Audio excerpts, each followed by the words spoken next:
Come sit a spell while I tell you about the 1820s, those foggy mornings when steam engines first huffed to life and gas lamps flickered on in the evenings, pulling folks along on the earliest railways and through simple days of markets, mail coaches, and family hearths that warmed the whole neighborhood.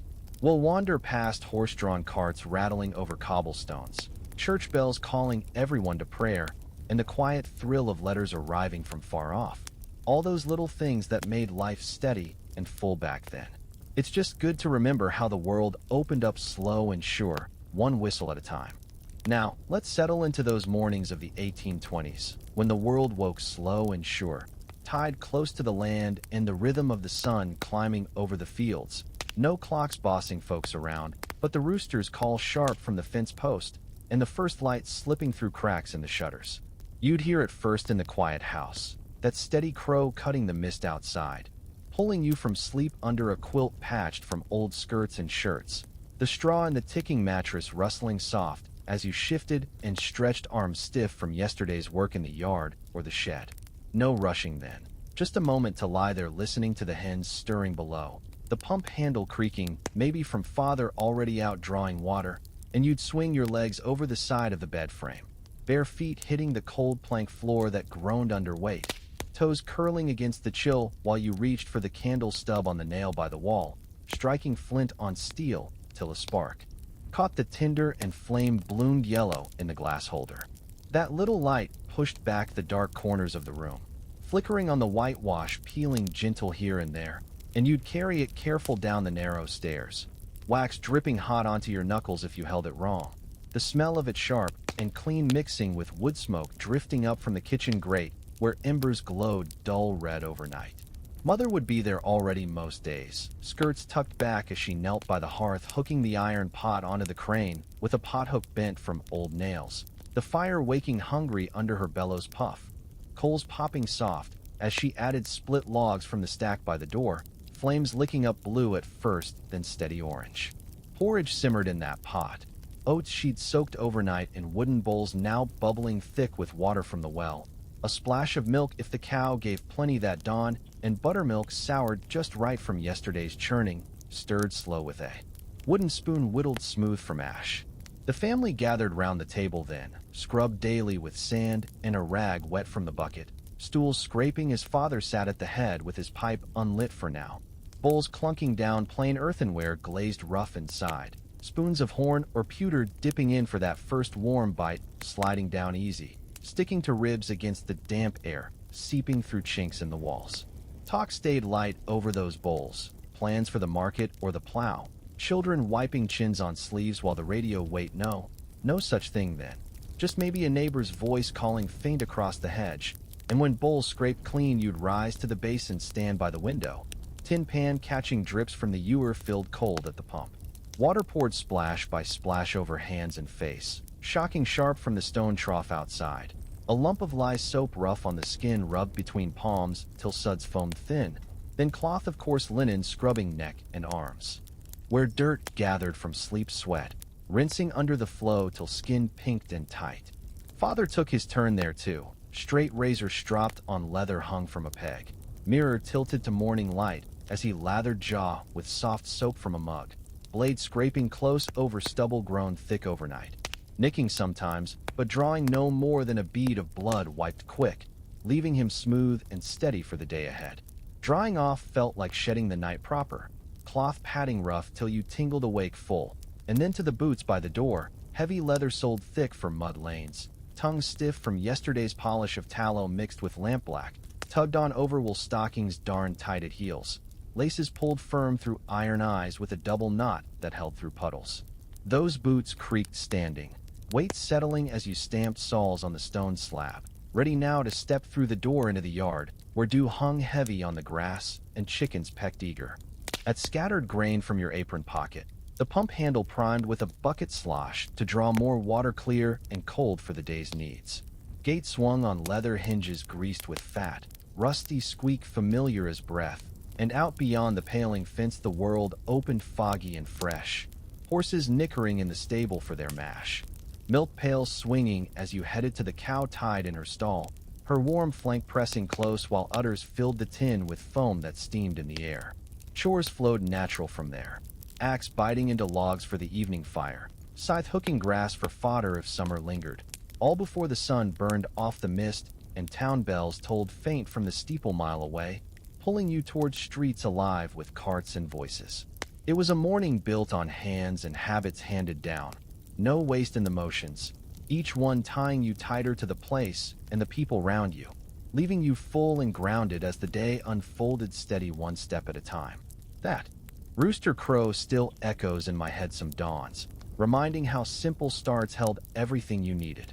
Now, with the morning chores done and belly full from that porridge, you'd step out the gate and into the streets of the 1820s, where cobblestones gleamed slick from the night's rain, uneven humps and hollows packed tight from years of boots and cart wheels grinding them smooth, horse droppings swept to the gutters by broom boys up early for a penny, and the air thick with damp fog rolling in off the river that clung to your coat like a wet dog.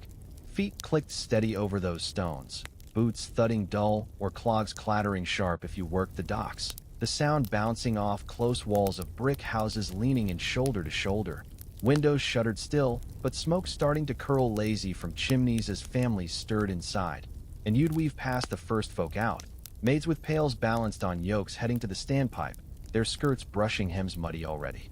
Narrow lanes twisted uphill toward the square, walls rough with lime wash flaking white, doors standing open to let light in while hooks held aprons and lanterns, and every step brought voices rising soft at first then louder.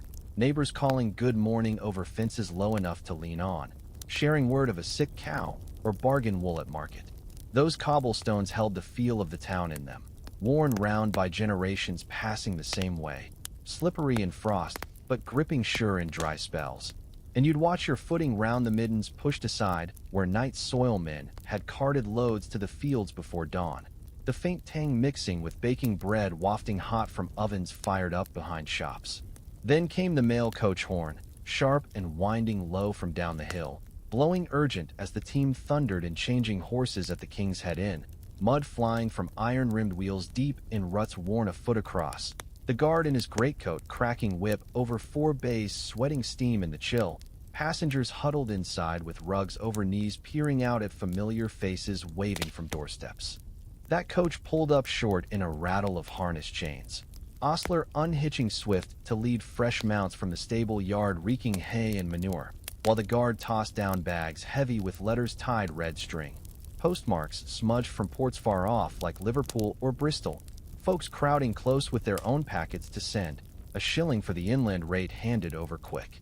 News traveled that way then, slow but sure, a letter from kin in the next county taking days, but arriving solid in your hand, read slow by candlelight that night, with creases unfolding stories of births or harvests, the horn fading as the coach lurched off again uphill, leaving dust settling fine on your shoulders and excitement lingering like the horse's snorts. Past the in the street, open to market stalls lining the square, planks laid hasty over cobbles for tables heaped apples red and shiny from orchard carts, bolts of wool cloth flapping gentle in breeze off the downs, sellers in smocks calling steady. Without shout, fine serge 2 shillings yard, fresh from the loom, their hands weathered from shearing and spinning beckoning you close to feel the weave. You'd pick through pyramids of potatoes knobby and earth-clod still, loaves cooling crusty undercloths checked damp to keep soft, fish glinting silver from baskets iced with straw packed tight against the sun climbing higher, haggling light over pennies tossed from purse strings, threepence for the lot, can't say fairer, and deals struck with nods firm as handshakes, coin changing hands warm from pockets. Chatter wove through it all, women comparing prices on butter pats yellow and stamped with wooden prints, men eyeing tools hammered fresh at the smithy stall, children dodging legs with baskets of pegs whittled from hazel, the air rich with voices blending thick as stew. No anger in the bargain, just neighborly pull, and give that left both sides content walking off. Horse-drawn carts creaked through the edges then, axles, groaning under hay bales rope tight or barrels lashed secure rolling slow as the driver clucked tongue to his bay plodding steady, harness bells jingling faint like pocket change, reins looped loose round his fist callous thick while he nodded to passers-by from the high seats splinter rough under him. Those carts hauled the day's lifeblood, coal scuttles black and dusty for fires low, firewood bundled ash, and oak split true. Milk churned sloshing foam over lids as the dairyman hawked door to door later, and they'd halt polite at stalls to unload, shafts dipping as traces unhooked. Goods passed hand to hand in easy rhythm. Smoke rose steady now from every chimney roundabout, thin plumes twisting up through fog thinning slow, carrying coal bite sharp and wood sweet underneath, blanketing rooftops brick and slate in haze soft, that muffled bells tolling hour from the church tower distant. That smoke marked homes alive inside, kettles singing maybe, or irons heating on hobs for Monday wash. And you'd breathe it deep walking on, part of the street's breath steady as heart, tying the square back to yards and hearths you'd left an hour gone. It all flowed without hurry, folks bent to their paths, but eyes lifting to greet the world out here, holding simple plenty in every cart rumble and voice call, leaving you part of something bigger than the morning's start, ready for whatever turned next in the day's sure turn. Now, after weaving through those market stalls with a loaf under your arm and coins lighter in your pocket, you'd often find your way down to where the steam engines stood at work in the 1820s, those iron beasts huffing and puffing in sheds by the river or collieries, boilers round and riveted tight, filling slow with water hauled from pumps nearby, fireboxes stuffed full of cold chunks shoveled steady by hands black from the dust, flames roaring up under grates to heat the water till it boiled, fierce and turned to steam pressing hard against the iron walls. You'd stand back a ways at first, heat baking your face even from 20 paces, the whole thing shaking gentle on its stone bed as pressure built inside. Valves hissing soft leaks at the joints till the engineer gave a nod and twisted the wheel to let the steam rush into the cylinder big as a barrel, pushing the piston rod out smooth and heavy, oiled leather packing seals keeping it tight without a whisper of waste. That first puff came tentative, white clouds curling lazy from the stack pipe poking through the roof. But soon it steadied to a rhythm you felt in your chest, the beam rocking up and back overhead like a giant seesaw creaking on its pivot pin, pulling the piston in on the other stroke, while a pump rod dipped deep into the sump below, sucking water up from the workings 30 feet down where mines flooded regular without such help. Folks gathered quiet at the fence sometimes, hats in hands watching the marvel work. No cheers or fuss, just nods of respect for the power tamed from fire and water that kept the pumps going day into night, saving shafts from drowning and letting men dig coal deeper for the very fires feeding it all. Closer in, the pistons chugged real now, rods thick as your arms sliding back and forth in sleeves bored true, crossheads clattering links to the beam ends, grease dripping hot to sizzle on the floor plates scattered with straw for footing, the ground trembling faint under your boots as if the earth itself marked time to the beat. Oilers went round with cans spouted long, squirting drops precise onto bearings spinning hot, wiping excess with rags tucked in belts, their faces calm in the clangor because one dry spot meant seizure and days lost to hammers and files straightening bent parts.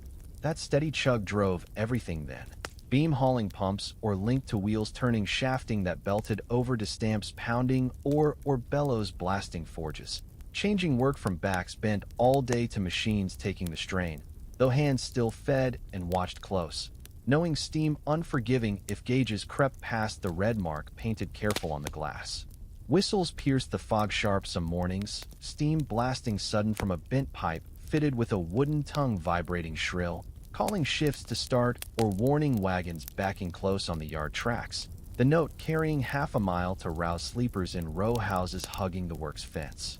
You'd hear it blend with hammers ringing on rail lengths nearby or barrows rattling coal from tipple to bin, all part of the engine's voice settling the morning into motion sure as a heartbeat. Pumps drew water steady too, rods rising and falling linked long to the crankshaft turning slow revolutions, wooden buckets chained deep splashing up full to spill into sluices feeding dye vats or fulling stocks where cloth beat clean against paddles oak and heavy, water foaming white as steam clouds overhead met the mist rolling thicker off the cut banks. No slop in those strokes, each one measured by flywheels balanced true to smooth the pull, saving belts from snap and gears from strip, the outflow gushing clear for boilers thirsting constant or ditches irrigating fields turned from marsh by such lift. Belts whirred overhead next, leather strips spliced endless stretched drum tight over pulleys grooved deep, spinning shafts that rattled line after line of lathes or saws clacking wood for patterns, dust motes golden. In slants of light, through grimy panes high up, where pigeons roost cooing soft above the din. You'd trace them eye along the rafters black with soot, hearing the slap as they gripped rims and pulled loads steady. Powering spinning jennies whirring bobbins fine or forges blowing air hot for iron melts. The whole shed alive with that overhead hum like bees in a rafter hive, tying one engine's push to a dozen craftsmen's tools. Breaks came rare, just for banking fires low at noon with damp slack to hold overnight. Engineers chalking hands dry before stoking up again. The pulse never quite stopping in those days when steam first proved it could outpull 10 horses without tiring. It smelled of hot metal and coal smoke thick, oil sharp underneath, a scent that clung to clothes and hair till wash night, marking you as part of the change humming through valleys where water wheels once turned alone. Standing there, you'd feel the world shift quiet under that chug and hiss, small men making big work from simple boil and push, opening doors to mills full and rails stretching far, all started from those first puffs curling innocent into the fog. Those steam engines didn't stand alone in the sheds of the 1820s. They pulled the whole world of work along with them. Pistons chugging steady to drive belts that whipped overhead rafters thick with dust and cobwebs torn loose by the spin, leather straps wide as your hand stretched drum-tight, over iron pulleys grooved deep from years of grip, turning shafts that rattled end to end linking one machine to the next in a shed long as a barn and twice as loud, the hum filling your ears till it settled in your bones like a second pulse you carried home at night. You'd step careful over puddles of leaked oil black and slick on the packed earth floor scattered with sawdust fresh that morning, dodging barrows wheeled full of bobbins empty, or roving twisted course from the carters up front where slivers of wool or cotton flew thick as snow in lantern light. Hands feeding aprons endless into rollers pinching tight to straighten fibers straight as a plumb line before doffers yanked full spindles. Off dripping with fresh twist ready for the weavers down the line. Belts slapped rims sharp on the downstroke, flywheels heavy balancing the pull so no jerk tore seams or snapped laces. Powering spinning jennies whirring bobbins fine by the dozen on frames wooden and worn smooth from oil rags passed hand to hand. Women leaning close with eyes sharp picking breaks quick before thread thinned and snapped. The air heavy with lanolin tang from wool grease worked in at spinning to keep soft, and the faint sweet of cotton bales cracked open that week from ships. Docked heavy at Liverpool quay. Overhead the belts ran in layers. Top ones feeding forges where smiths hammered shapes hot from steam-blown bellows huffing air fierce into the bed.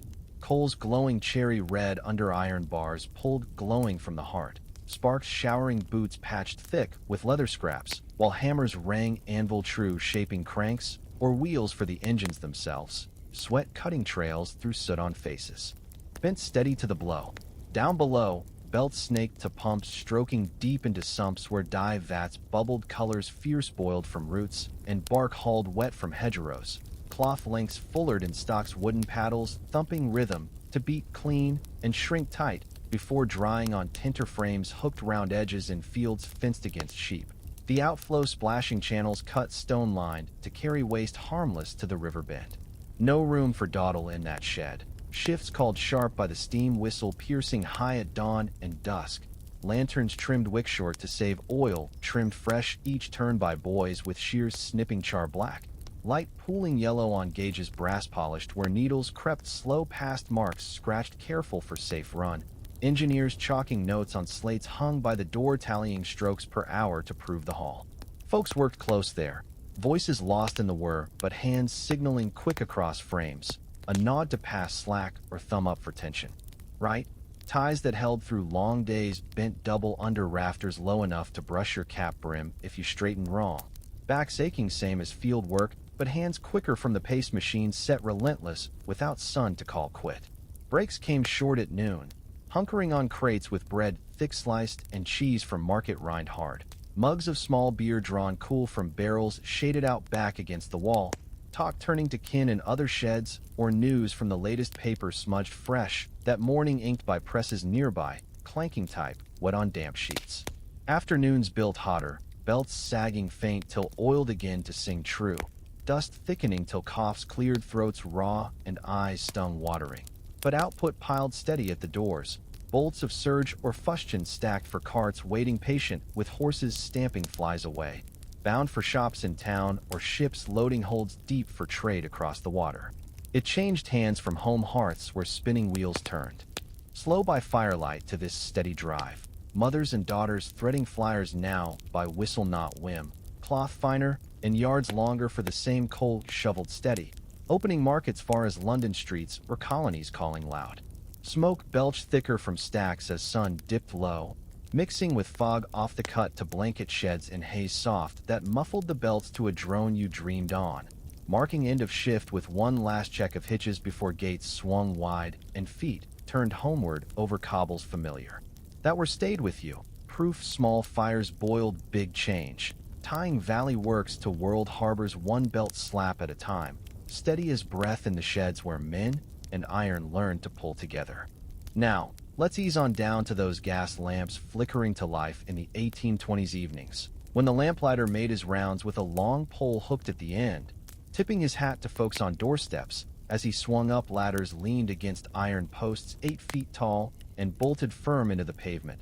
The first ones popping up in town squares and main streets where pipes snaked underground from the gas works a mile off. Fed by coal retorts baking slow in brick kilns till the gas bubbled up pure and ready to flow. You'd watch him from your yard gate sometimes, the evening chill settling as he turned the valve wheel with a brass key slotted precise. Gas hissing soft into the mantle woven tight from platinum gauze that glowed blue at first, then steady yellow when lit. Flame curling gentle inside the glass glow blown round, and clear to shield from wind gusts off the river, pushing back the dark that gathered thick after harvest moon waned. No more tallow dips, smoking black, or rushlights. Sputtering short, this light burned clean and even, casting pools warm on the cobbles below where puddles gleamed like spilled gold. Moths fluttering close drawn to the glow, while shadows stretched long from barrel carts rumbling home, or couples strolling arm in arm home from market with baskets light now. That hiss stayed constant through the night, faint as breath from the burner jet tuned fine by the lighter's practiced twist. No flare or gutter, just reliable shine, holding through rain sheeting down or frost rhyming the glass till morning, making pads safer for the watchman padding quiet or maids hurrying late with pails empty for dawn. Folks lingered longer under those lamps come supper done.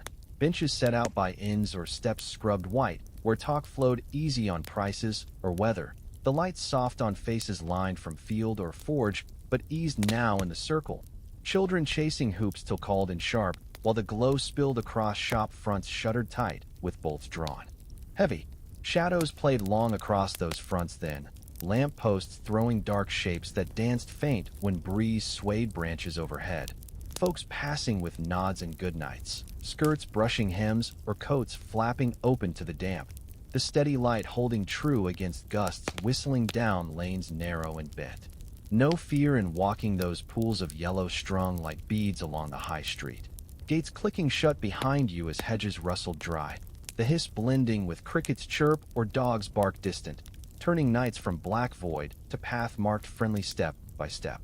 Come dawn gray before sunup, the lamplighter climbed back out, ladder scraping stone as he snuffed the jet with a cap-fitted copper on his pole end, gas cutting sharp to silence. Then shears snipping wick char black and cloth wiping soot streaks from inside the globe till it shone near new for the next dusk turn. He'd check the pipe joints too, rag twisted round any drip or weep to keep pressure true, work plain as plowing but keeping the town lit faithful through winter dark stretching long. That trimming kept the flame pure, no smoke fouling the glass or waste burning hot and short, steady hand turning the round, so every lamp stood equal in the row from corner to corner. Over doorsteps the glow spilled warm most nights. Families gathered on sills mending socks or whittling sticks by that borrowed light. Conversations low on kin far off or plans for market week. The circle drawing close as frost nipped air crisp. Supper scents lingered mixed with gas tang faint. Bread crusts or stew pots cooling inside, while laughter soft broke the hush. Lamps pulling evenings out peaceful till bells told curfew faint from the tower. No hurry to beds under that light. It held the hour gentle, tying homes together in strings of shine through fog banks rolling thick some nights off the cut. You'd pass 3 or 4 on the walk to chapel maybe, boots splashing shallow shines, feeling part of the steady watch. Against dark that gas first brought quiet to streets once ruled by lantern swing alone. Retorts at the works baked constant meantime, coal shoveled into ovens brick and domed to cook gas free from tarry drip, scrubbed clean through lime towers whitewashed yearly before piping townward under roads dug deep and filled back solid. Tinders carted coke byproduct dry to bakers' ovens or smithies hungry for fuel cheap. Nothing wasted in the make, just light pure from simple bake and flow. Lighters walked miles some shifts, poles over shoulders like fishermen rods, ladders dragged clattering behind on straps worn smooth, faces known as the parson from nightly call. It changed evenings sure, from huddled early to steps out later, world opening gentle under hiss and glow that settled neighborhoods close as kin round hearth but spread along the lanes. Those lamps stayed lit in memory bright, proof small flame held big comfort, one turn at a time through the gathering dark. With the steam engines humming steady in the sheds and gas lamps waiting for dusk.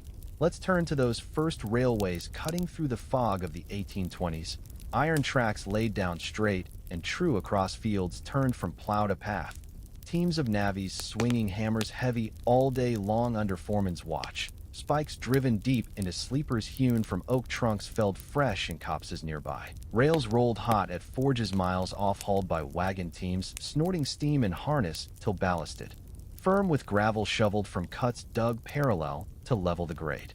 You'd walk the line sometimes before the first run, boots crunching cinders still warm from tamping, feeling the rails cold and solid under palm laid flat, flanged edges sharp, where wheels would grip tight, through bends banked gentle, with dirt ramps packed by horses dragging scrapers wide. Bridges spanned low over brooks with timber trusses braced crosswise against flood swell, all linking colliery mouths black with coal dust too. Canal wharfs hungry for the haul.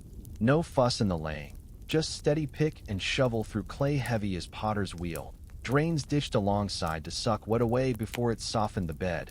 Milestones notched every mile for surveyors chalking notes on ledgers bound leather tough. Then came the locomotives' wheels turning smooth, 8 feet round and spoke like carriage rims, but iron thick to bear the strain. Flanges biting railhead clean as they spun under push from cylinders hissing steam hot from the boiler dome overhead. Smoke belching black from the stack funnel wide as a bucket, while the tinder car trailed close-piled coal nuggets and water barrels topped off at stops. Drivers leaned from cabs open to wind and cinder sting, hands gloved thick on throttle lever easing power slow at first till rhythm caught. Rods linking crossheads clanking piston strokes to the crank pins, speed building quiet to 10 miles an hour across flats, where hedges parted reluctant for the right-of-way. Folks lined fences distant at first runs. No crowds wild, just quiet stands with children on shoulders pointing silent as the whistle wailed high piercing mist, the train hauling coal wagons strung long behind. Links rattling loose till brakes gripped pads wooden on wheels iron shod. Stations grew simple at crossings. Platforms would planked rough-edged with sleepers spare. Lanterns hung post-high for night sorts swinging later with gas. Clerks in booths ticketed paper stubs punched hole for class. Fares weighed light on scales brass for luggage trunks corded tight. Passenger carriages rocked gentle on springs leaf stacked under axles. Benches faced inward 4 to a side, with straps leather for sway hold. Windows glass small against shatter, but cranked open to rush air fresh mixed cinder bite. Doors latched hook, and ice swinging wide at halts where porters heaved sacks mail or parcels wrapped brown paper string crossed twice. Journeys covered miles in hours now, Liverpool to Manchester. Shrunk from day's coach jolt to morning run steady. Merchants with ledgers spread knee-deep planning deals sparked fast by rails tying ports to Heartland sure. Whistles blew sharp at crossings too. Gates swung shut by keepers cranking chains pulley run across rutted lanes where wagons halted patient. Horses' ears pricked forward as the locomotive thundered close. Steam plume towering high to scatter rooks from hedgerows bordering the cut. Dust settled slow after on mainies and bonnets. Folk waving scarves white till the guard waved flag green for go. Caution learned quick in that rush new to ears country tuned. Sidings branched off neat for coal loads waiting. Wagons shunted hand-pushed brakes ratcheted tight on rims to hold slope. Engines puffing idle valves open wide till ready to hitch on and pull the string rumbling back to main. Loaders shoveled fast there, backs bent double into tender mouths yawning wide. Coal clanging bucket by bucket till brims heaped high for the round trip out. And back before dark claimed the rails. No lights on sidings save lanterns swung slow to signal clear, but main runs held till moon rose full guiding drivers by ties counted steady. It tied valleys close those lines, coal to mills hungry and cloth to ships waiting tide. Folk traveling faces known from market now bound further on business plain or kin call urgent. Fog swallowed tales of trains some dawns thick as pea soup off the meres, whistles doubled long to warn blind curves. But rails held true through it all. Opening world, gentle one spike at a time hammered home years back. You'd hear the rumble nights, sometimes from cottage windows cracked to breeze. Wheels singing faint on joints fishplate tight. Proof change rolled steady without halt or hurry. Linking shed smoke to hearth fires miles off in rhythm sure as breath. Now, as those railway whistles faded into the evening fog and gas lamps hummed steady along the lanes, let's settle back into home life in the 1820s, where the hearth fire crackled welcoming after a day bent to field or forge. Logs split fresh that morning from the copse stacked neat by the back door stacked high against winter gales whistling down the chimney pot. The crane hooked iron swinging easy over flames licking blue at first from kindling dry as you poked embers alive with a stick. Charred blunt from use. You'd kneel there close sometimes, face warmed while chill nipped at your back through the door left ajar to let smoke draw true.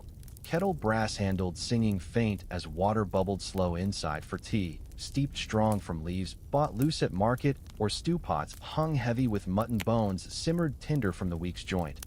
Carrots scraped clean and potatoes knobby peeled thin into the broth till it thickened rich and filling bowls chipped from years of family hands. Family pulled chairs close then, rush seats creaking under weight as father carved bread thick from the loaf baked yesterday, risen high in the bake oven out back, knives keen on stone slabs keeping crust crackling golden while talk turned quiet on the day's haul or kin news from letters creased deep. The fire popping soft sparks up the flue black with soot brushed yearly by sweeps small and nimble climbing flues narrow with rods jointed long. No hurry in those evenings. Flames held steady dancing on andirons-shaped horse from the smithy down the lane, casting shadows long on walls whitewashed lime bright come spring wash, tying the room close as the smell of wood smoke sweet from apple boughs mixed fat rendering slow in the dripping pan hung low to catch savory for pies later. Candles dripped wax slow next and tin holders pricked safe on the mantel shelf wide enough for the family Bible-bound black, and the almanac thumbed ragged marking fair days for planting, beeswax yellow from. Neighbor hives traded fair burning clean, without gutter or smoke fouling eyes. Light pooling soft on pages turned slow, where mother read psalms plain voice steady, or children spelled words out halting from hornbooks slate-backed worn smooth from erasers damp. Shadows danced gentle on those walls then, flicker playing over pegs hung with coats patched elbow and knee. The wick trimmed short each night, with snuffers brass-handled clicked shut to keep flame even through drafts sneaking round sash windows rattled loose in frames oak swollen wet. Reading coming steady by that glow from chapbooks bought cheap at the fair tales of sailors or saints folded small for pocket carry. Evenings passed that way quiet, needles flashing faint as mending took socks darn tight over mushroom eggs wooden to hold shape or shirts ripped at seams from bramble hedge or plow snag sewn back hole with thread cores from the mill spun fine now, but tough as home twist used to be. Mother bent close their skirts, tucked practical over a stool rush woven tight. Thimble silvered, dented capping finger callus thick, while scissors sheared ends clean. Clothes mending mint lasting through seasons hard, without waist cloth burned or tossed. Hands passing garments down, till hems frayed short enough for youngest legs. Gas lamplight spilled from the street, sometimes through panes oiled paper if glass broke winter hard. But hearth and candle held the room true. Conversations low on weather turn or market prices steady tying day to night smooth. Bread baked weekly filled the air rich come baking day. Oven out back domed brick fired hot, with faggots bundled tight, drawing neighbors close to the fence low calling for the lend of a loaf spare against their own firing late. Flour sack emptied slow into trough scrubbed oak salted deep to raise the yeast proofed careful from brewer's dregs begged free. Loaves shaped round punched firm slid in on peels long-handled ashen, wood charred black at edges crusting high. And hollow wrapped, when done cooling on racks woven willow peeled clean. That smell lingered house deep, pulling young ones from yard play early. Crust broken steaming with butter, churned fresh pats, yellow stamped print from the board carved deep. Supper simple, but full under that scent tying week to week sure. Trundle beds pulled out last then from under the big tester frame, carved headboard walnut dark from grandfather's hand. Ticking stuffed wool firm dragged squeaking on casters iron wheeled over floorboards pegged tight. Blankets woolen woven local heavy, as armor tucked round small forms, shivering fresh from washbowl splash cold from the ewer stand. Sleep came sound in that familiar room walls thin hearing father's pipe puff soft by the last embers banked with slack damp to hold overnight glow. Dreams settling easy as the house creaked wind settled into quiet deep. No lamps left burning waste. Snuffs clicked final shadows pooling thick till moon's silvered window squares faint. Home. Holding all you needed in fire warm and bed close through nights stretching long. It built life steady those hearths and candles, small lights pushing dark gentle back where it belonged, leaving mornings ready one log at a time. Those home hearths glowed steady through the 1820s, but come morning light, it was out to work and trade that pulled folks from the breakfast table. Looms clacking loud in factory sheds long as meeting houses where steam beams rocked overhead driving shafts that spun belts leather tough, slapping pulleys iron grooved to power frames row on row. Shuttles wooden flying swift through warps stretched taut as harp strings under watchful eyes of weavers leaning close to mend breaks quick with fingers. Nimble from years at the trade. You'd thread your way past carding engines rumbling wool slivers into roving soft as clouds packed tight. Dust flying thick enough to coat your lashes while girls pieced ends pale from lantern trim. Then to the spinning mules stepping back and forth like patient horses drawing threads fine as spider silk onto bobbins whirring endless. The air heavy with oil drip and lanolin bite that clung to your smock till wash night came round. No let-up in that clack-clack rhythm. Set by the engine whistle shrill at dawn pulling hands from cots narrow in row houses hugging the mill fence. 12 hours bent to the frames with breaks short for bread dunked hasty in small beer drawn cool from the yard pump. Output piling bolts gray surge or fustian course stacked door high for carts waiting patient outside harness bells jingled soft. Wages came weekly in tin packets weighed true on scales brass scratched, enough for rent due and flour sack, but thin against doctor calls or boot soles worn through on cobbles slick. Hands trading sweat for coin steady that kept hearths fed if watched close against the tallyman's book strict. Blacksmith hammers rang next door sharp on anvils ringed steady.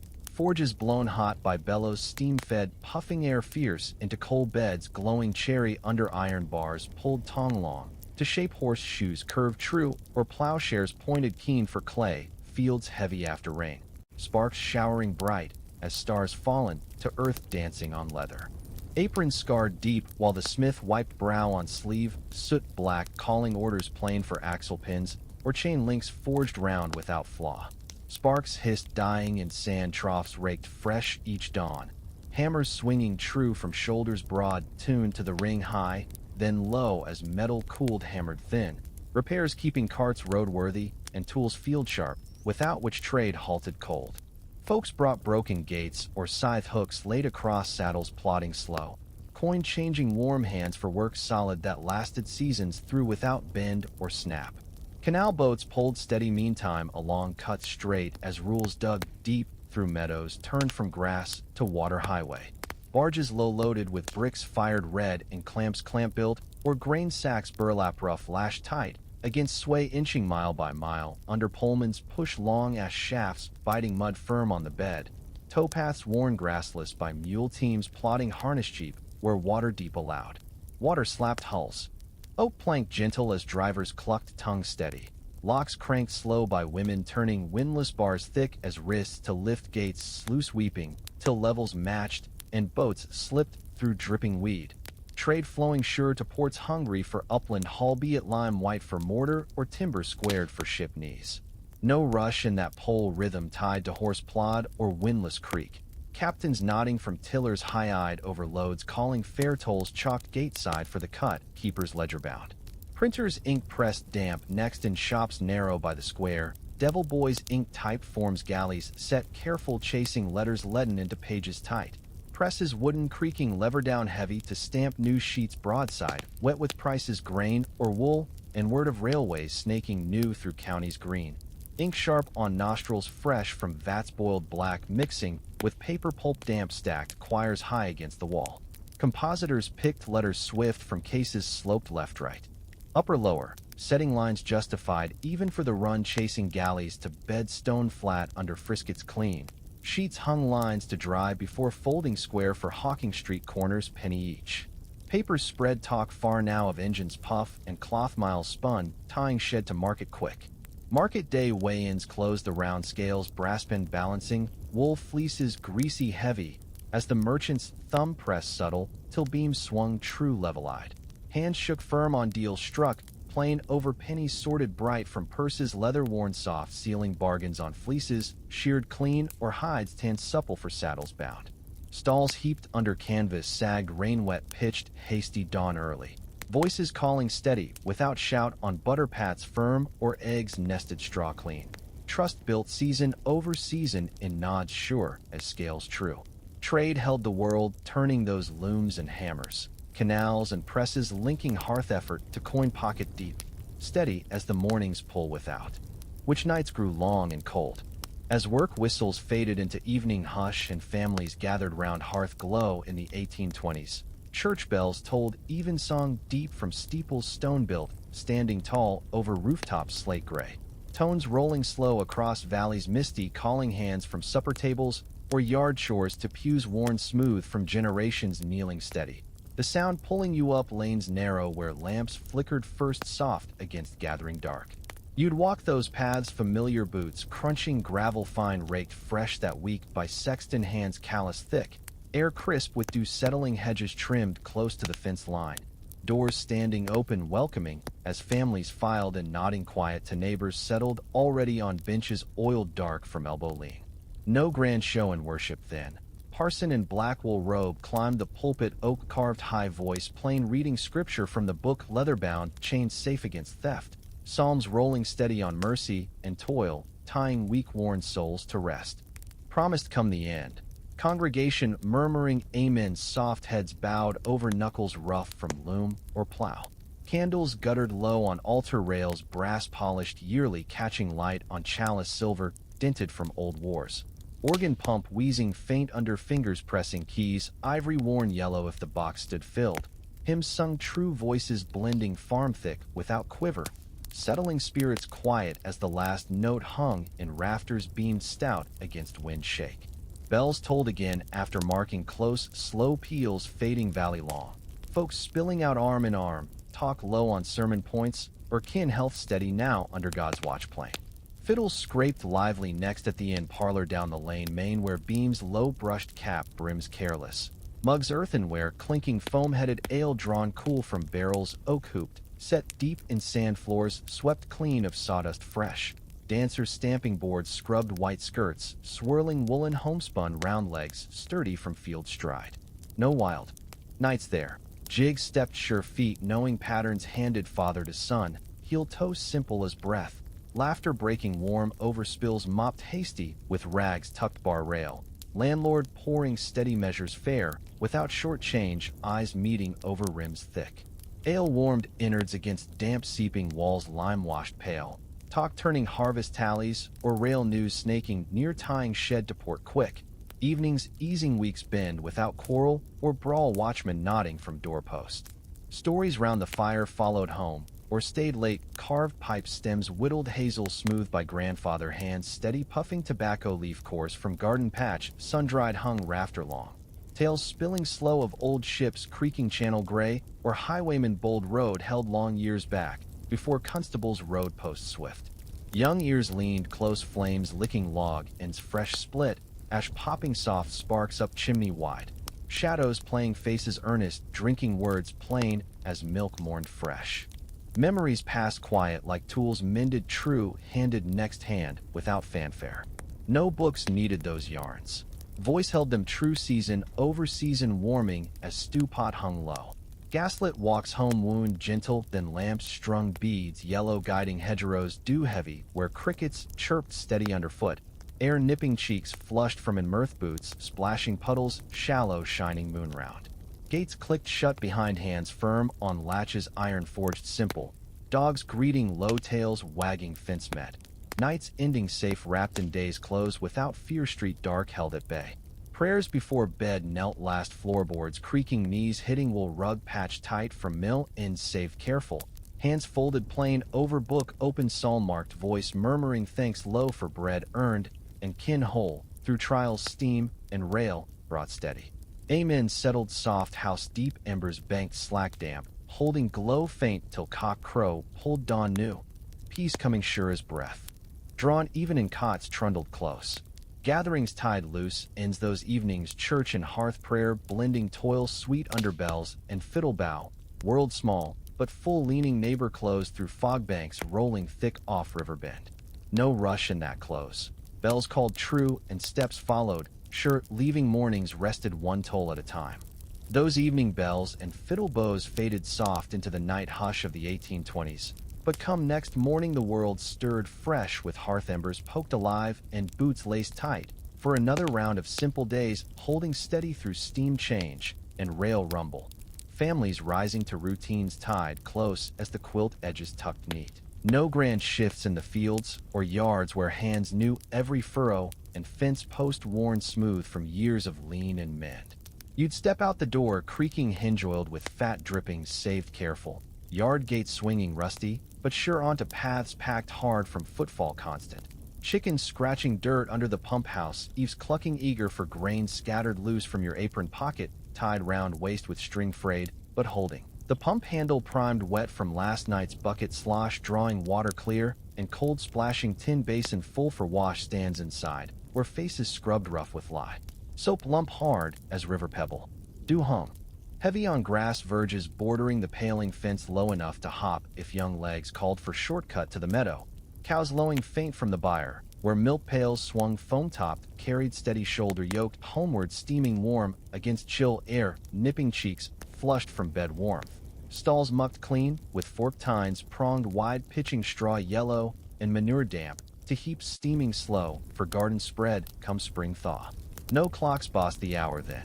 Sun wheeled slow over hedgerows hawthorn thick marking plow time, when shadows stretched long east to west.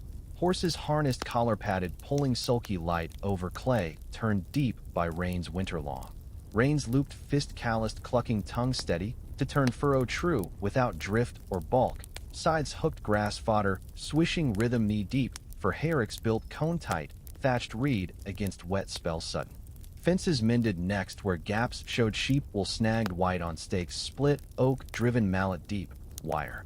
Scarce but thorns woven hazel supple tying posts firm enough to hold flock woolly wandering back from common graze thin by hooves too many. Hands nodding slow but sure passing lore father voice plain on which gap took wind worst and hedge plant quickest to thicken. Gardens scratched honero behind cottage walls lime daubed peeling gentle. Rose straight cabbage hearts wrapped leaf tight or leeks standing spear against frostbite. Seeds dibbled thumb deep from packets paper folded, bought market fare penny plain. Weeds hoed clean before they choked the good growth tender. Meals came plain mid-morn bread, thick crusted broken cheese rind hard, or pork dripping fat rendered pan hot, spread generous on trenchers wood scoured salt fine. Ale small drawn keg deep cool, in cellar pit dug chalk against heat wave rare, but fierce when sun beat long. Afternoons bent to hay turning fork wide spreading windrows, dry crusting gold under sky washed clean after shower passing quick, cocks raked neat.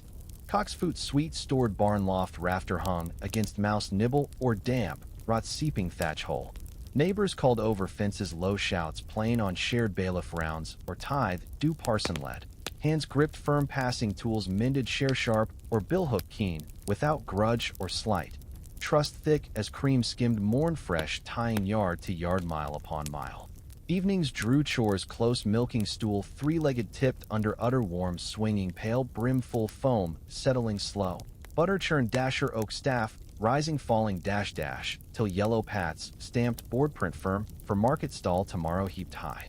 Supper stewed rabbit snared gin trap set dawn early or herring salt bone gutted swift knife sharp hung smokehouse oak chip slow. Potatoes boiled jacket on steaming board cracked salt fine. Talk low on weather hold or lamb drop, soon keeping kin close as bowl passed hand to hand. No paper news then, but word mouth borne steady from in bench or chapel step tying valley. News to harbor far, without print damp or post horn shrill. Life rolling season true plowed a sickle, without engine huff or belt were stealing breath from back spent willing.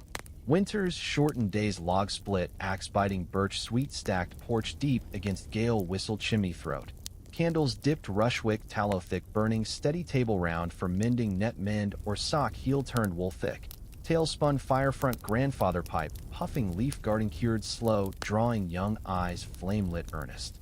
Springs greened quick hedgerow nest full bird called dawn sharp. Lambs tottered you follow sure leg wobbly but fleet. Life renewing plain as rain soft on roof thatch reed bound tight. It held world close those yards and fields. Hands full dirt deep tying dawn to dusk, without want wild or rush needless, steady as breath, drawn even through fog banks river rolled. Now, with the evening prayers said soft and beds trundled out firm under quilts patched warm, let's linger a bit longer on those home hearths of the 1820s where mornings broke gentle with the first light, graying window panes oiled against frost rhyming the glass thick some winter dawns, families stirring slow from sleep deep, in ticking mattresses stuffed wool close. No harsh bells yanking you upright, but the rooster crow faint from the yard post calling steady as breath to rise and meet the day. Tide plain to seasons turning sure. You'd swing legs over bed rails, oak carved smooth from years of hands gripping steady. Bare feet patting cold planks pegged tight against warp, reaching quick for stockings wool darned heel tight, pulled smooth over calves work hardened. Then breeches woolen coarse button knee high, with braces crossed back to hold snug through plow pull or side swing. Shirts linen rough from home loom tucked and loose. Waistcoats padded sheepskin, if winter bit deep fetched. From peg by door hook straight. Jackets heavy frieze worn elbow deep patched leather saved from old harness against bramble tear or wind knife.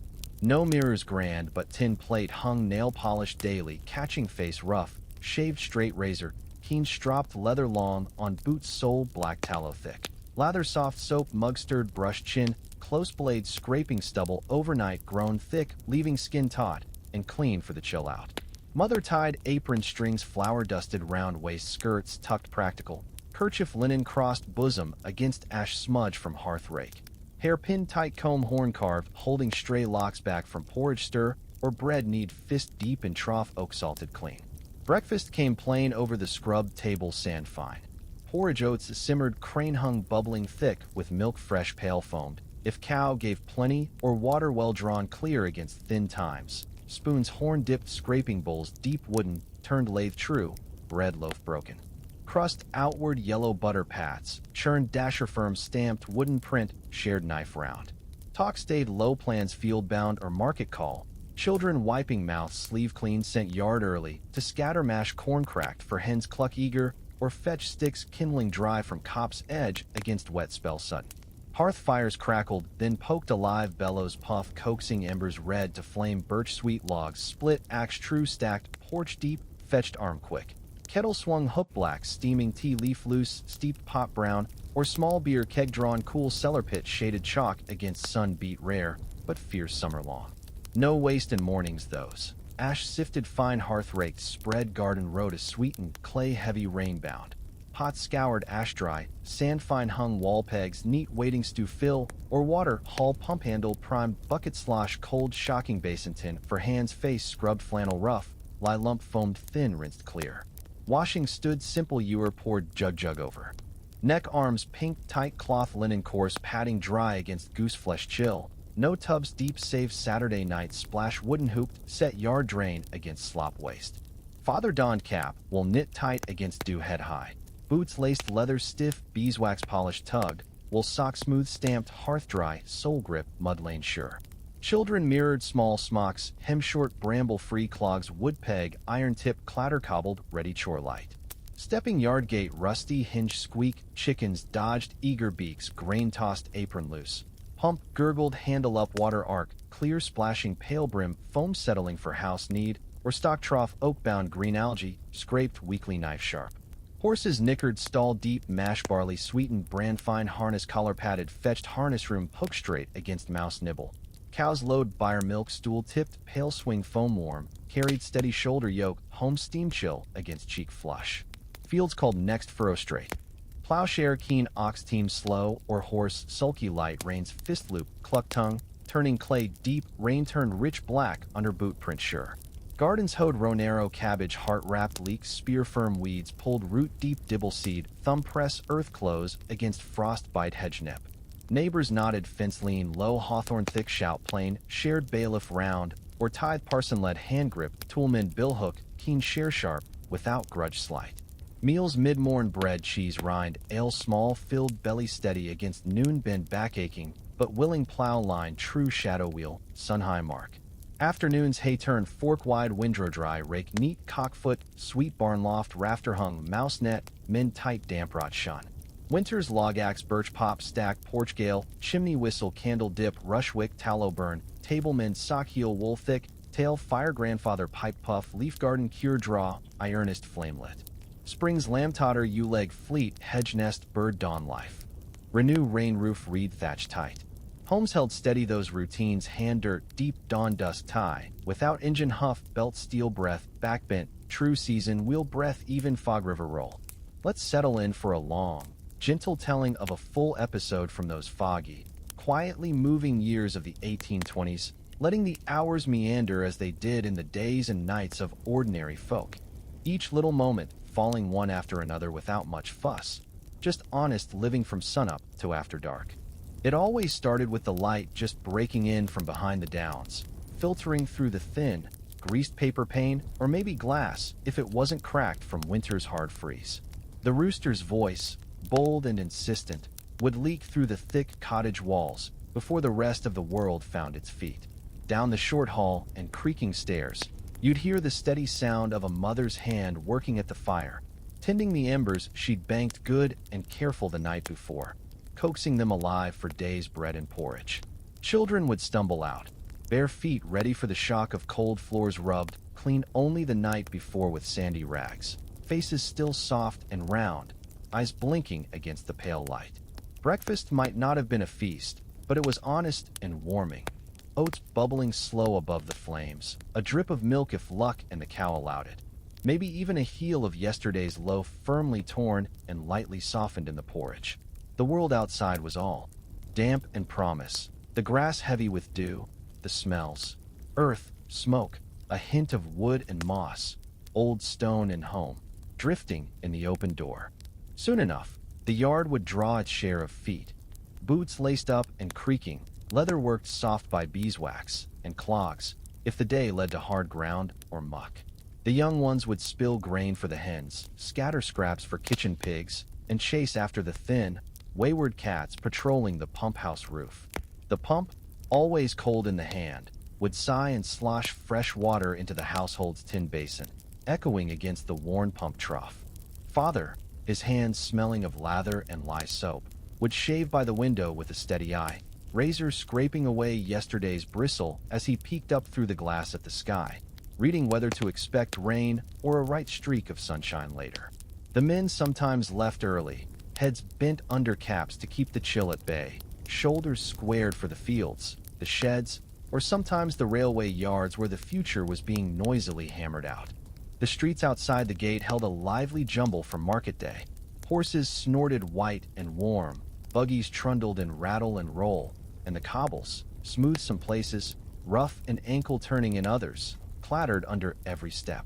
At the market, the world felt tight and busy, the day bright with apples stacked red and waxy, bolts of wool tossed atop wooden carts, sellers shouting and swapping news as much as goods, their faces marked by a lifetime of honest haggling and fair, neighborly trade.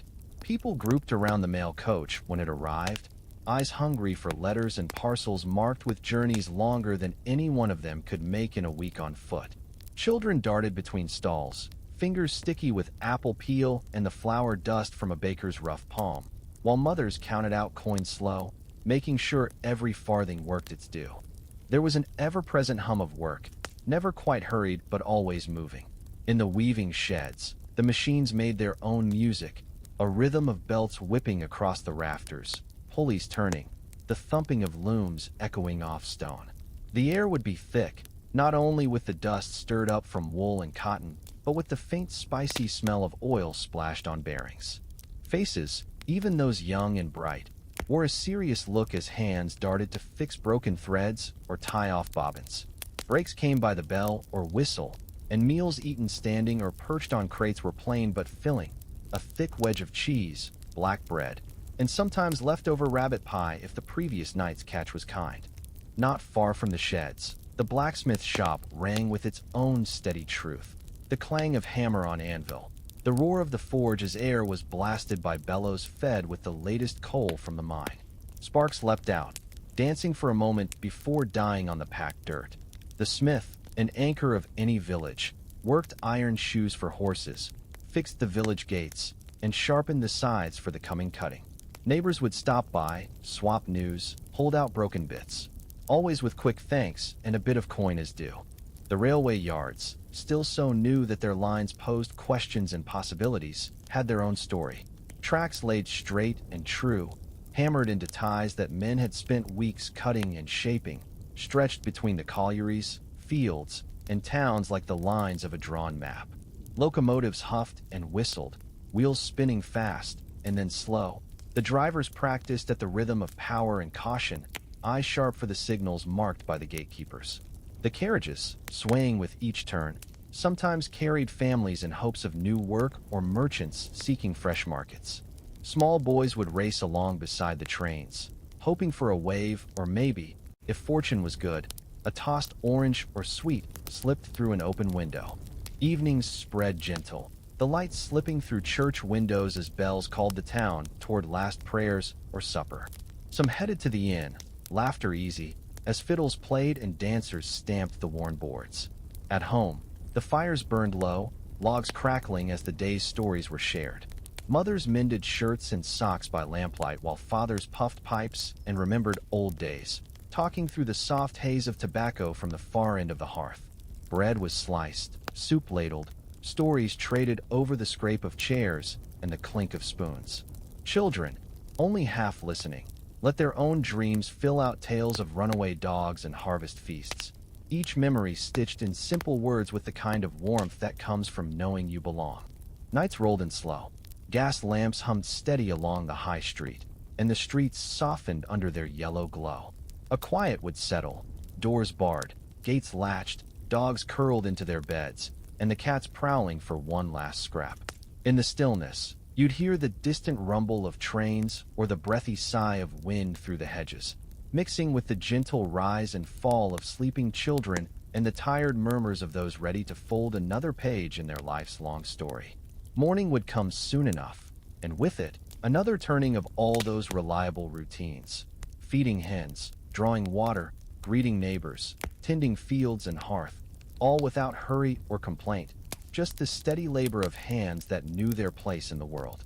Such days and nights marked the true movement of that time, held together by small joys, a good harvest, a loaf rising high, a letter arriving from a distant cousin in thick, satisfying script. In those moments, sat close by the fire, the work and worry of the world grew softer, leaving only a kind of peace, the sound of hearts steady as the tick of the clock in the quiet parlor, the warmth of bread and stories made for sharing, and the hopeful promise that tomorrow would be enough. The seasons tumbled on in their slow fashion, spring's sharp green and lambs bouncing on shaky new legs, summer's dusty heat. Children's faces turned brown with work and play, autumn's rush of markets and the orange glow of apples and squashes, winter's steadfast cold, hearths banked high, slippers drying near the grate, and the hope that even the hardest frost would thaw soon. Each came with its own rhythm, the swill of cider at harvest time, the good smell of stews slow cooked on hearthstones, the crisp crack of ice in buckets come January, the first spades digging into the soft loam of April. Through it all, neighbors kept close, their voices tying field to field, hearth to hearth, as news passed one to the next, of marriages and babies born, sheep strayed or safely recovered, a new bridge promising easier passage come the thaw, or simply a recipe for good yeasty bread passed quietly on a scrap of paper, folded small as hope itself. The world may not always have been easy, but it held together with a surety born of habits repeated and kindnesses quietly given, each small memory piling up on the one before, until the years themselves could be called good and the living honest. When the day had done its circle and the lamps were snuffed one by one, the old ones told their youngest the stories that had held the family together through fog and fair weather. They spoke with the simple weight of those years, recalling roads traveled slow, meals shared, hands joined over work and worship, the sound of laughter ringing in the inn or the hush of prayer echoing in the quiet church. They knew, as they spoke, that the world was changing, trains running faster, factories rising higher, letters coming quicker, and yet in every telling, the steady routines and small joy shone through. A world remembered for bread and warmth, song and story, for the honest living that tied each day to the next and made the future worth waiting for. Let's settle in for another long hour's worth of memory, letting it stretch slow and full as a winter's evening, where each little piece of living in the 1820s gathered its own weight over the course of a simple day, starting not with a flourish, but with the quiet certainty of how things really were. If you've got time to listen, I'll set down all the bits as honest as can be, letting them fill out a whole chapter as time itself did, without fuss or hurry, holding close the way a good family might. Dark still held sway most mornings, even after the first call of the rooster sounded through the patchy fog that drifted off fields rimmed with dry hedges and blackthorn. The old house lay cool, wood crackling in the kitchen where mother stirred up the first meal, careful not to waste a scrap of last night's fire. The day started simple. A saucepan hung from the iron hook, oats and water simmered slow, sometimes flecked with dried apple slices if summer's bounty held out, and the cupboard still gave a bit. Father, he'd already pulled on boots, stiff in the cold but softened at the seams from a dozen winters, his shirt sleeves rolled up over strong, bony arms as he filled the yard pails at the pump, the first splash ringing clear through the chilly air. Children tumbled from their beds as light inched higher, hair mussed and faces blinking, rubbing sleep fast from their eyes with hands rough from the last week's chores. After the bowls were scraped clean and hands and faces wiped off at the basin, everyone shifted to the work set out for them. No one idle, no one in much of a rush, just the steady business that kept the house whole. In the kitchen garden, the cold set beads of dew on cabbage leaves and carrot tops, and someone had to see to the chickens, pitch a little grain, and look after the goat nosing among thorns against the fence. Eggs would be gathered still warm, slipped straight into an apron pocket. Sometimes, on a good morning, a pair of twins would be found in one shell, a silent sort of luck worth a smile. Further out, fields stretched as far as the eye could see, furrowed in straight lines where the plow horse had drawn deep and true, damp earth turned over and sweet, ready to cradle seeds or soak up rain. Hay would need cutting if the weather promised 3 days of sun, careful rakes making ordered piles, a neighbor coming round with a scythe sharp enough to ring true when it bit into the stalks. The air out here was full of life. Birds made their fuss at the hedge, and clouds of gnats drifted in the early sun, held back only by a bit of peppermint rubbed on the wrists or neck. Men and women alike saw to tasks marked by season. Some walked the mile into town, their boots clacking over cobbles as horses passed, harnesses jingling as the milkman went his rounds, or the fishmonger shouted his catch clean and slippery into the barrel by the shop door. The market itself was a fire of color and noise. Apples and onions stacked up in straw baskets, bolts of cloth looped high for anyone planning new shirts or aprons before winter's bite. Bartering was the language spoken, faces creased in half-laugh, half-serious bargaining over this or that, the value of a pound of butter or a yard of broadcloth shifting with the fortunes of rain or sun. Some mornings, especially when mail coaches rolled into the square, there was a bright chatter, a bit of excitement as letters from kin reached hands waiting 3 towns away. Parcels wrapped in brown paper, tied up with waxed thread, brought talk of wedding plans, new babies, news of railways being built, and the prices of wheat far off in Bristol or Liverpool. These words, read aloud round the kitchen table, bound families past the reach of their own fields and gardens, letting them carry hopes or warnings into the new day. Work in the sheds and shops, too, called its own, threads to spin, cloth to weave, shoes to mend. The spinning wheel spun along with the sun above, the rhythm calming as mother pulled skeins of wool into neat hanks, the smell of sheep still clinging to the fleece, hands moving with a surety brushed in by years spent at that task. In the baker's hut, the fire glowed steady behind a stone door, and loaves with perfect crusts cooled on boards, steam rising and mixing with the scent of yeast and new flour. By midday, there was always a meal to share: simple bread, slices of roast, butter churned in an oak barrel with the dasher thumping, and mugs of small, sharp cider if the orchard gave good. Children, once their early work was done, ran roughshod through lanes edged with hawthorn and bramble, shouting up crows from their nests or racing toward the old stone bridge where the river moved quiet, ducks paddling and water voles plucking leaves from the bank. Lessons came, too, in the form of a chapbook at the table, pages marked with blots from a stubborn hand, and a bit of mumbling before the parson in his black coat passed by on his way to call on those in need or to hear confession where trouble had wandered in. The pace of learning was gentle, more shaped by stories and almanac readings than by harsh words. Just the steady accumulation of knowing what the moon's growing meant for the eggs in the barn, when beans might need picking, and how best to mend a fence when wood was scarce. Afternoons fell into their particular routine. The men returned from the smithy or yard, faces streaked with coal dust or the oily black from the steam engines that ran up rails at the edge of the town. There were always things to fix: door hinges grinding or shoes split open by a week of wet ground. Women, meanwhile, tended to the mending, sewing patches to shirts, darning socks with thick, neat stitches, all while the youngest played at their feet or chased each other through the vegetable patch. The pace never grew too fast. There was time for visiting, a strong cup of tea, and a little talk about what next season might bring. Sunday marked time differently, the tone quieter from the start. Bathing was done in a tub drawn out to the yard, water cooled by then, but the scrubbing fresh and cheery. Dresses and shirts pressed and set out overnight, shoes shined by the kitchen fire. The walk to church pulled the whole family into the lane, passing neighbors on the same stretch, faces tidied up, laughter muted until the bells rang out. Service was honest, the parson's voice low and the organ wheezing as he played, the congregation's song traveling through the open windows and down among the wildflowers. The rest of the day passed in peace. Visits shared, a roast slowly stewed, stories round the fire that slipped toward gentle sleep.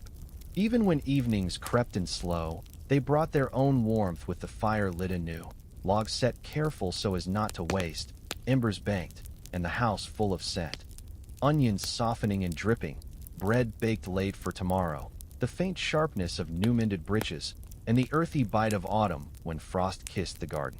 Supper was more than food, a time to mark which chores had made headway, which fences mended, who had written from far away, or what dreams would need chasing come morning. Everyone gathered at the hearth, mothers knitting, fathers puffing on pipes, children curled on rugs or benches, letting the weight of the day slow them to contentment. Stories flowed again, building a bridge between the everyday world and a place where memory and hope mended the gaps that hard times brought. As children slipped off to bed, the old ones stayed by the fire, talking quiet about years past, harvests gone well, storms weathered, weddings and funerals marked by black cloth and white lilies, the time Johnny ran his pony too close to the river and laughed at the scare only once dry again. There was a comfort in sharing these stories each night, not with flourish, but as a gently passing torch, every memory lined with the small wonder of belonging, every sadness tucked in with the knowledge that hardship was met by hands steady and plain, joined over and over by love that never needed grand words. Nights deepened across the fields, the shadows grew long and thick, and the hills were quiet but for an owl or the distant bark of a dog. The last duties called, kettles set by the door for morning, boots lined near the fire to dry, Windows latched against the wind that howled some nights in long, thin fingers, rattling pane and frame. Last prayers were said soft, hands folded, voices steady and thankful. Each soul in the house settled deep to sleep, dreams featherlight on beds crafted by years of careful saving and clever making.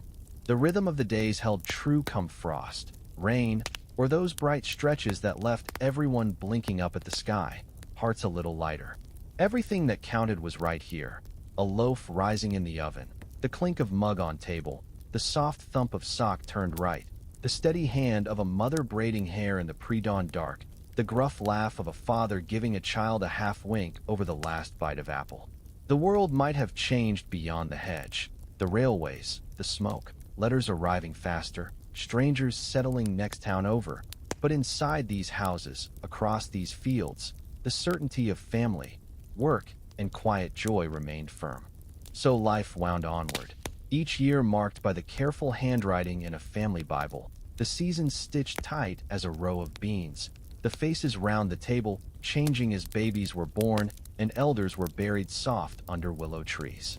Stories kept them all close, carried by memory, by honest living, by nights where troubles eased enough for laughter, by mornings where hope was no more than porridge and sunlight, by all the simple things too often lost in the remembering. If you listen to the hush, you'll hear the passing of that time.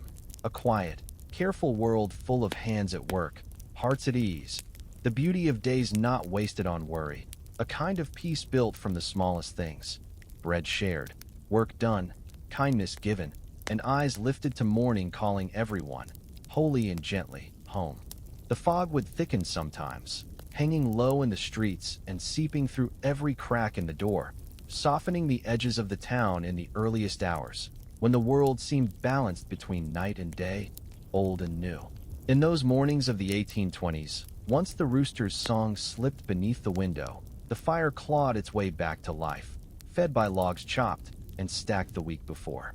Even then you heard the early sounds, the soft thud of a neighbor's boots along the road, a milk cart's creak, the faintest jangle from a harness buckle as a horse stamped, impatient for his day's pull to begin. In a house still drowsy, the day unfurled quietly and inevitably. By the old scuffed basin near the back window, someone would pour cold water for washing, the shock shaking off sleep.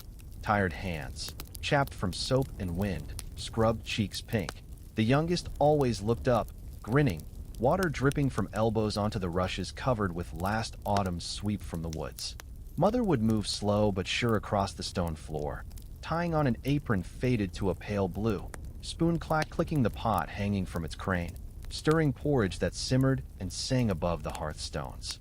Father might be fitting on his boots by the door, scratching his chin and peering through the warped glass at mist-shrouded fields where brown earth waited for the first spade. Every corner of home belonged to an ordinary ritual. Bread needed slicing, thick for those with a hard day ahead, thin for those whose work was mostly keeping young ones and house clean. Butter, packed in a crock and pulled from the cellar cool, spread golden across the crumb, sometimes salted, sometimes just sweet, and faintly smelling of the cows you'd helped milk the evening before. When the meal ended, bowls scraped clean and wiped with old crusts, the rhythm of the day spread out clear. Fetch wood, check the stores, tin the fire, bring water, sort through the onions put aside last harvest to see which ones had started to sprout.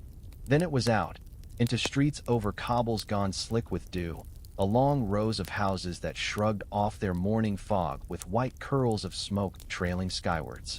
The men went their ways, to the station yard or the shop, the fields or the sheds, sometimes disappearing into a world of hammer falls or the staccato slap of textile looms that sang all day within the brick walls by the river. The children, smaller and easily lost among the thickets of adult purpose, crisscrossed around them, skipping over puddles and racing the sun as they carried messages, fetched water, or delivered a pot of soup to the neighbor with a sick child. Market day drew a different crowd. The square would fill by mid-morning with carts parked haphazard, their contents set on benches or old cloths, apples and onions, eggs wrapped in straw, lengths of cloth woven at home, all watched over by faces weathered to honesty by years of bargaining. The air was full of calling, laughter, bargaining. Quick over a shilling, slow over a favor, neighbor to neighbor. The blacksmith's dog, old and gray about the muzzle, would dart underfoot, claiming crumbs in exchange for scoldings. Horses, decorated with braids in their manes, stamped and snorted, waiting for the harness call that would mean a trip home heavy or light, depending on luck.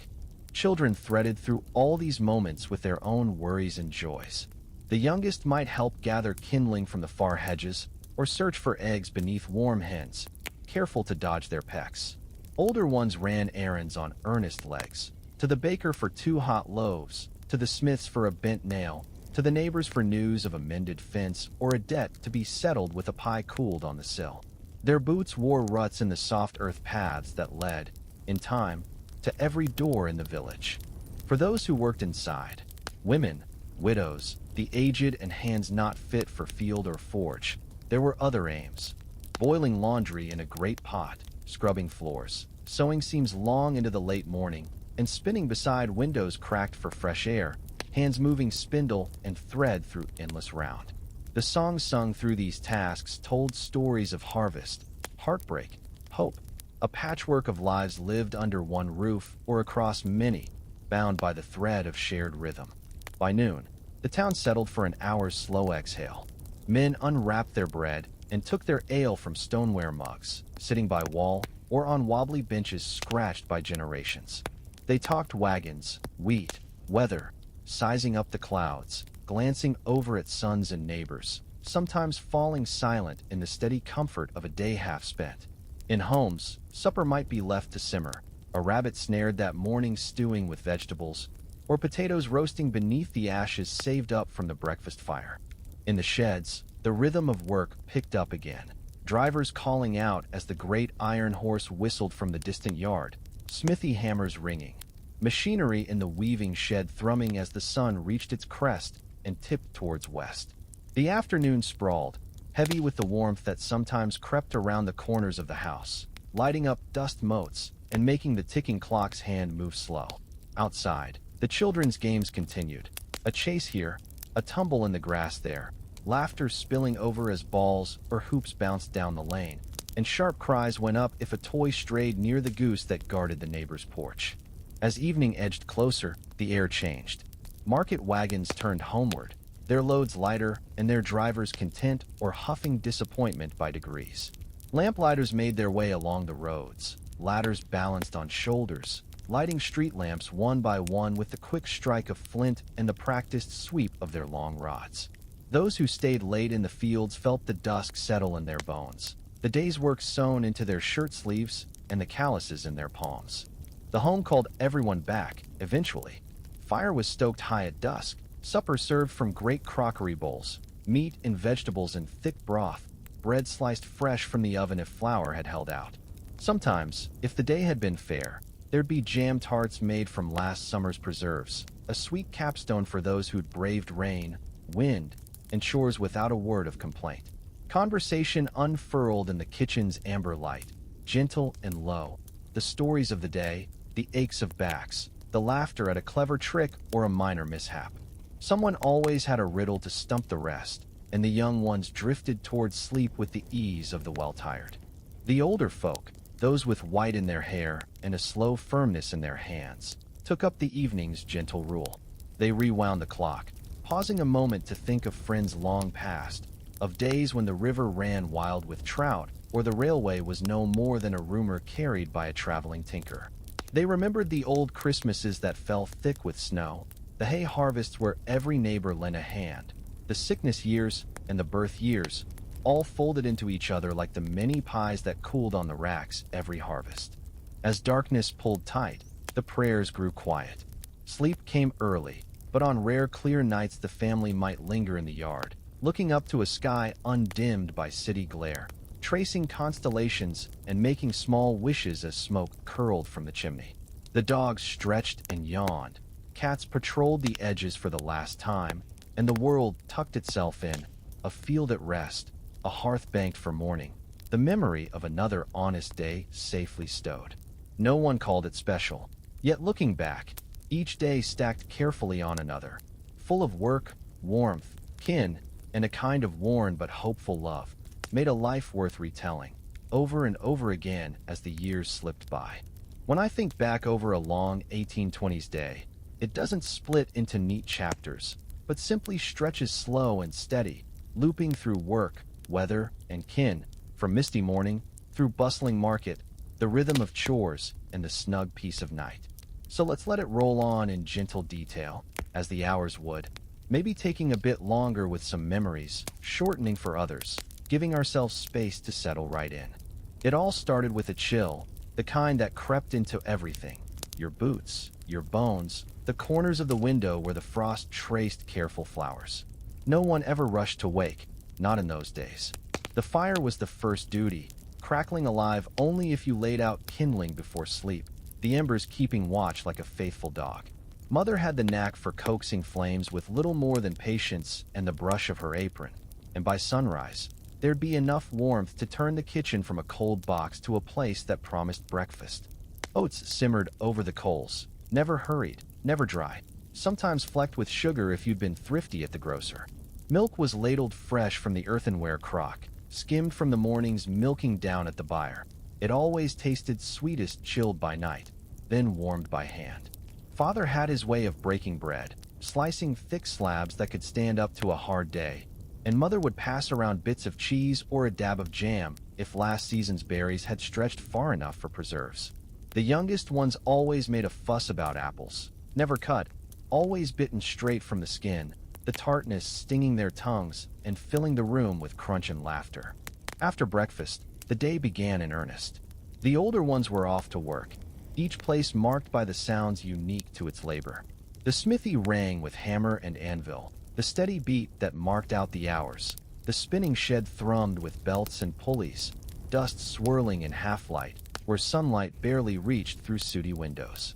The railway yards always felt particular, bells ringing, whistles shrilling, and men calling in voices rough from coal smoke and wind, sorting carriages, greasing gears, and laying out new lengths of iron. Small boys were drawn to the commotion with the same devotion as dogs to cooks, hoping for a look inside the engine or to catch a word from a man who'd worked the lines all the way to Manchester. For them, those yards were a kind of hope, hard, hot, filled with newness and risk. Home was never truly quiet. Chores wound through the morning. Washing, mending, the safe carry of water from the well. Each task given its proper attention, never boasting, never shortcut. The laundry was boiled in great tubs, pinned up high on long ropes, sometimes turning white in the breeze, sometimes stiff with frost on winter's hardest days. The women moved in and out, skirts brushing the threshold smooth with wear, faces pinched but quick with laughter as gossip drifted over hedges. Who'd had a baby, whose fence was mended, whose apples were sour this year. The eldest might settle near the kitchen window with a pile of socks to darn, chatting soft to anyone who wandered her way, the needle flashing in the lamplight. By midday, the house stilled for a spell. The men outside would sit down for lunch, bread and meat, a splash of beer from stone jugs, eaten on benches that rocked under their weight. They'd talk in gruff undertones about new machines or good horses, how well coal fetched this week, or whether rain might come before it could ruin the hay. At home, lunch was a comfort, a little soup maybe, potatoes roasted under the ashes, fresh onion chopped fine and sprinkled on top. A kettle always hung on the edge of the grate, ready to warm the mugs that never matched, worn by hands fierce with work but gentle with home. Afternoons brought more bustle.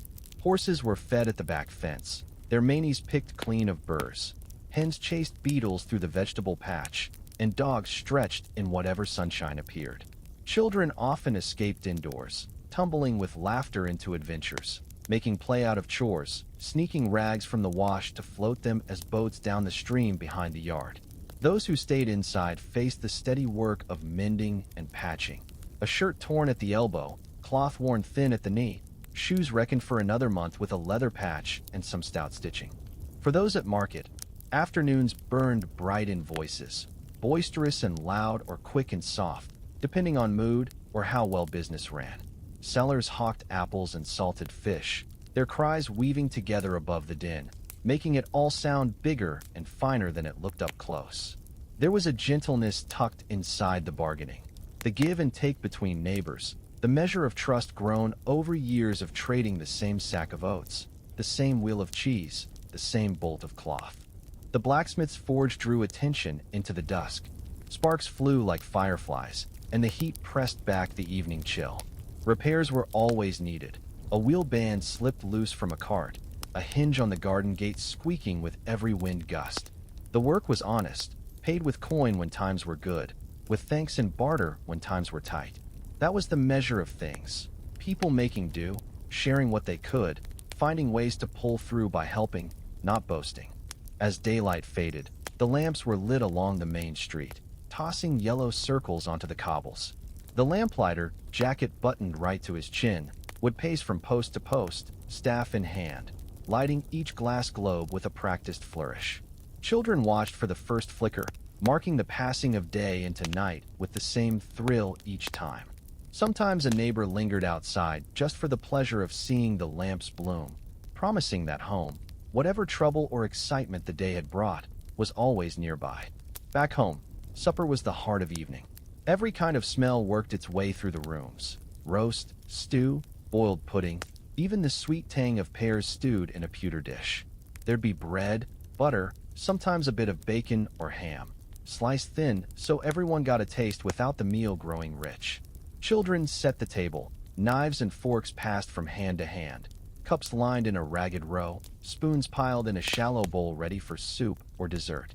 Voices filled the air, the youngest racing to recount a scraped knee or a sighting of the neighbor's runaway dog, the eldest marking the progress of the mending with pride. Mother quietly checked the stores, making notes for tomorrow on a scrap of paper. Just a list of what needed doing, nothing fancy.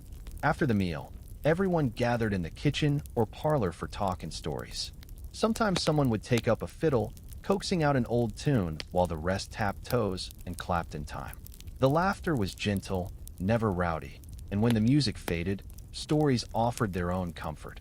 A tale of the old mill flooded one spring, the stubborn bull who chased 3 men up an apple tree, the time the chimney sweep got stuck halfway up and sang to pass the time. The point was never glory, but joining hearts in the retelling and showing the youngest that family stories could stretch back years and still hold their point. As the hearth fire settled and the night deepened, everyone found their way to bed. Sheets pulled up tight, socks tucked at the foot for warmth, prayers said in hush, and a last glance at the moon if the weather cooperated. Sleep came easy, the body tired from work and the heart content from another day full of plain joys. Now and then, an old one might rise in the night, pacing for a moment, checking the embers, perhaps adding a log just to ensure the family woke to warmth. They'd pause, looking out over the sleeping street, listening for the wind in the trees or the faint call of an owl, remembering that what they held close, fire, kin, home, was worth every scrap of effort. If you stretched out a whole week in the 1820s, the pattern held true. Busy hands, careful voices, no waste and no hurry, but a steady pride in what could be grown, cooked, mended, or made with what you had. The markets and meetings, the steady turning of seasons, the flicker of hope in every letter on the coach. Even the troubles that found their way into any family, from bad weather to lost lambs, fell into the slow order of honest effort and neighborly help. Weddings brought laughter and song, funerals a quiet kind of holding on, and all the while, stories grew thicker and brighter, each one rooted firmly in the simple belief that another day would bring enough to keep, to share, and to remember. And as the years wheeled onward, steam engines huffing further, railways stretching the boundaries of what seemed possible, factories rising gray and strong, life inside each little home kept to its own rhythm. The world outside might rush, but within these walls, routine stayed true, bread baked, gardens tended, fires nursed, and love handed down in deeds, not declarations. The youngest, roots growing deep into the ground they played upon, learned from each act the value of work, of kindness, of patience. Evenings would gather the whole of the day, pleasures and sorrows, gains and losses, all stitched together in the gentle recounting by the fire. That old world never shone with luxury or bright, fast change, but there was a richness in its steadiness, kindness seen not as gesture but as habit, and a relentless hope that the simple gifts of home, field, and neighbor would be enough. Each morning began in fog and labor. Each night finished in warmth and peace. The beat of boots on the cobbles, the hush of the market at closing, the steady hum of spinning wheels, and the quiet closing of a gate. These things were the true story, offered up without grand speeches, but held warm in memory, where all the best tales belong. When the world begins softly, with nothing but the song of crows and the barely their light behind the thick pane, you find yourself glad for small blessings, a fire still alive, a pot of porridge set on slow, and the slap of a boot against old wood as someone moves to draw water. Those early hours always held a special hush in the 1820s, as though the whole town was turning over in its sleep, not yet certain what sort of day it would be. But soon enough, life stirred to full. Little ones tugged at their stockings, mother stirred the coals, father stretched away the ache from yesterday's work, and the sun, stubborn and gray, finally climbed above the hedges. There's a rhythm to honest living that fits itself into each corner and every minute.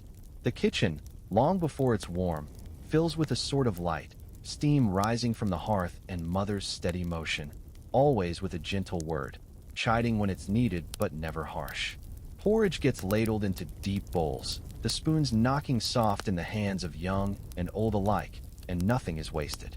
A bit of sugar if fortune's kind, a knob of butter saved for the youngest, milk doled out if the cow gave well. You'd watch your father slice bread careful, letting the crust fall for the sparrows at the sill, and the children laughed as their turn came for a bite. Once the house is fed, the daily round begins. The men throw on their coats and caps, the soft wool pulled low to fend off the chill, and head for their work. Some take up saw and hammer, patching a fence sagged by wind or mending a barn roof that's lead in the last rain. Others are off to the fields, the dull sound of spade biting into clay, the rasp of scythe, quiet, slow and steady, making neat work of hay for the cow's winter fodder. Sometimes, the day needs more sweat than wit. A broken cart to be hauled up, new stones to fit into the shifting wall, weeds to wrestle from rows of beans or carrots that run out behind the yard. Hands know their place in the world, and bodies grow strong from the simple trust in daily effort. No speech is needed. There's pride enough in straight rows, repaired hinges, a roof that will hold through November gales. With chores sorted, the town itself calls. Market lanes fill up by mid-morning, the chatter rising as neighbors gather baskets, wheelbarrows up the cobbles, or push goats and children along in the shuffle. The square turns lively, apples and pears in wicker baskets, casks of beer rolled from the cellars, lengths of cloth thrown over shoulders and measured by a more than yardstick. You hear the cries, eggs for sale, the price of onions dropped this week by half, and every coin feels a little heavier, spent only after careful reckoning. Buyers and sellers trade news along with pork and cheese, sharing a smile or sometimes a gentle complaint about the weather, the roads, the price of coal.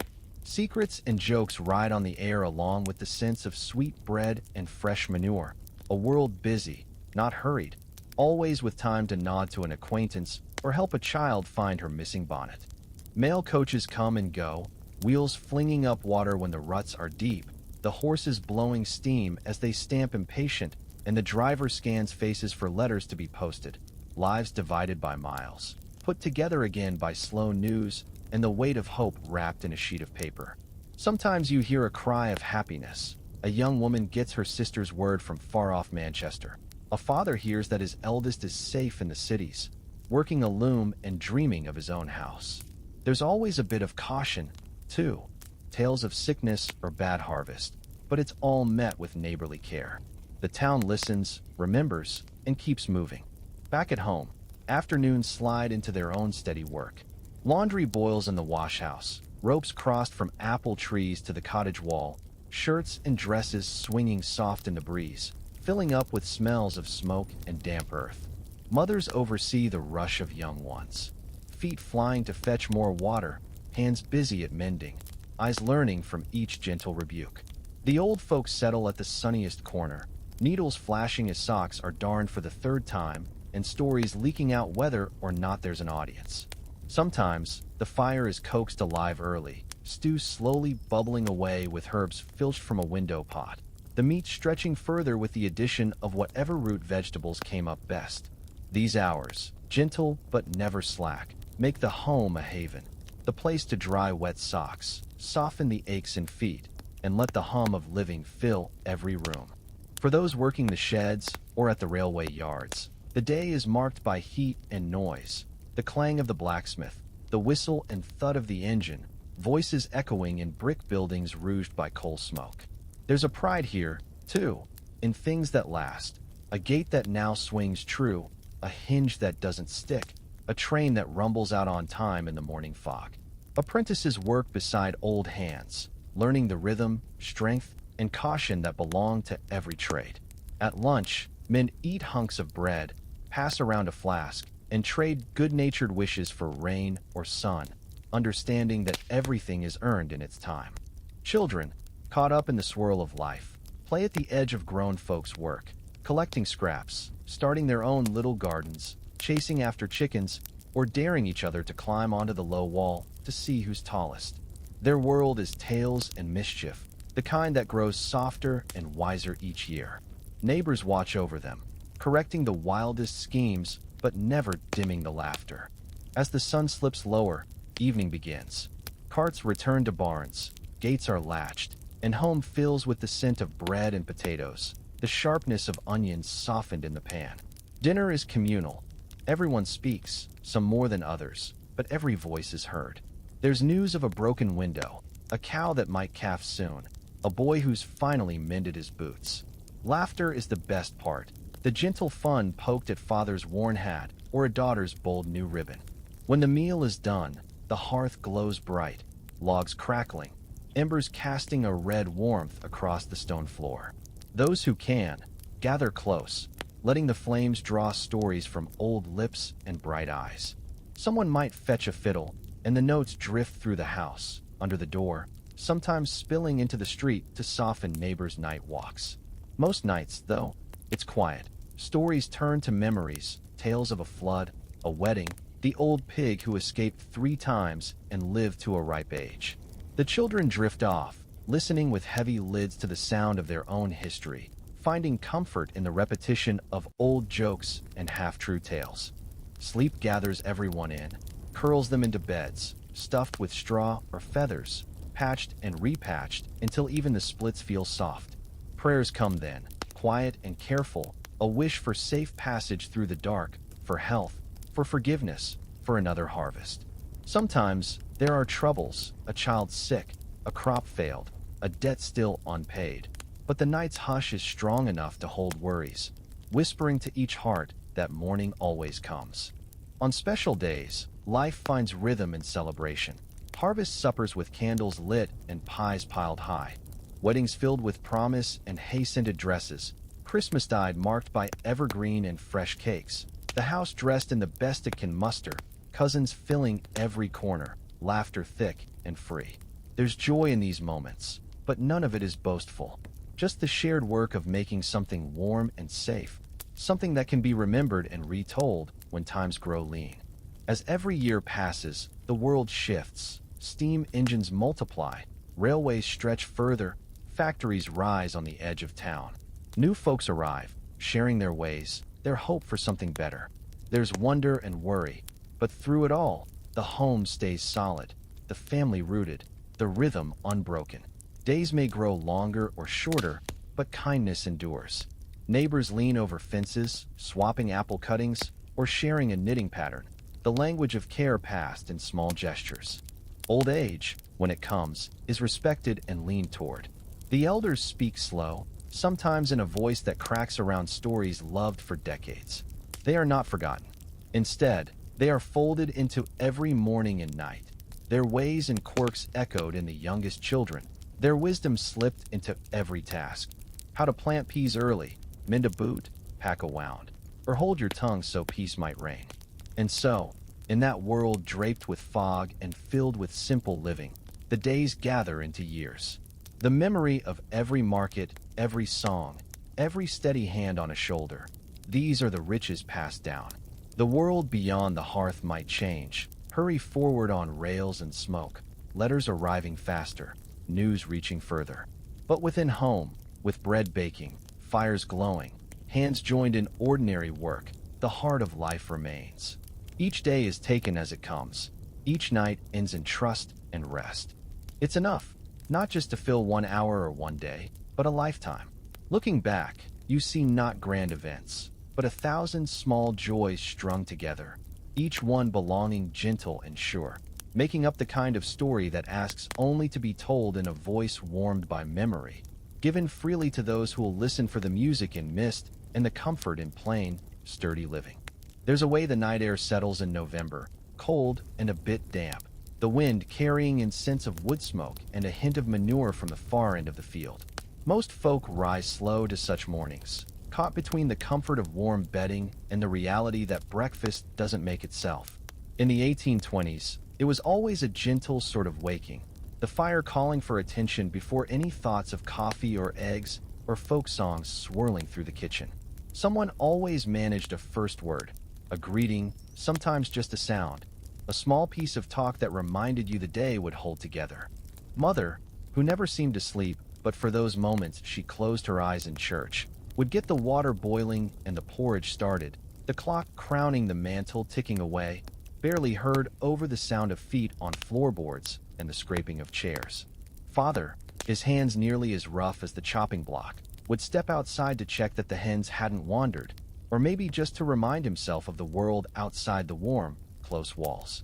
The children, all at various points between sleep and wake, shuffled or rushed, depending on the weather and their mood.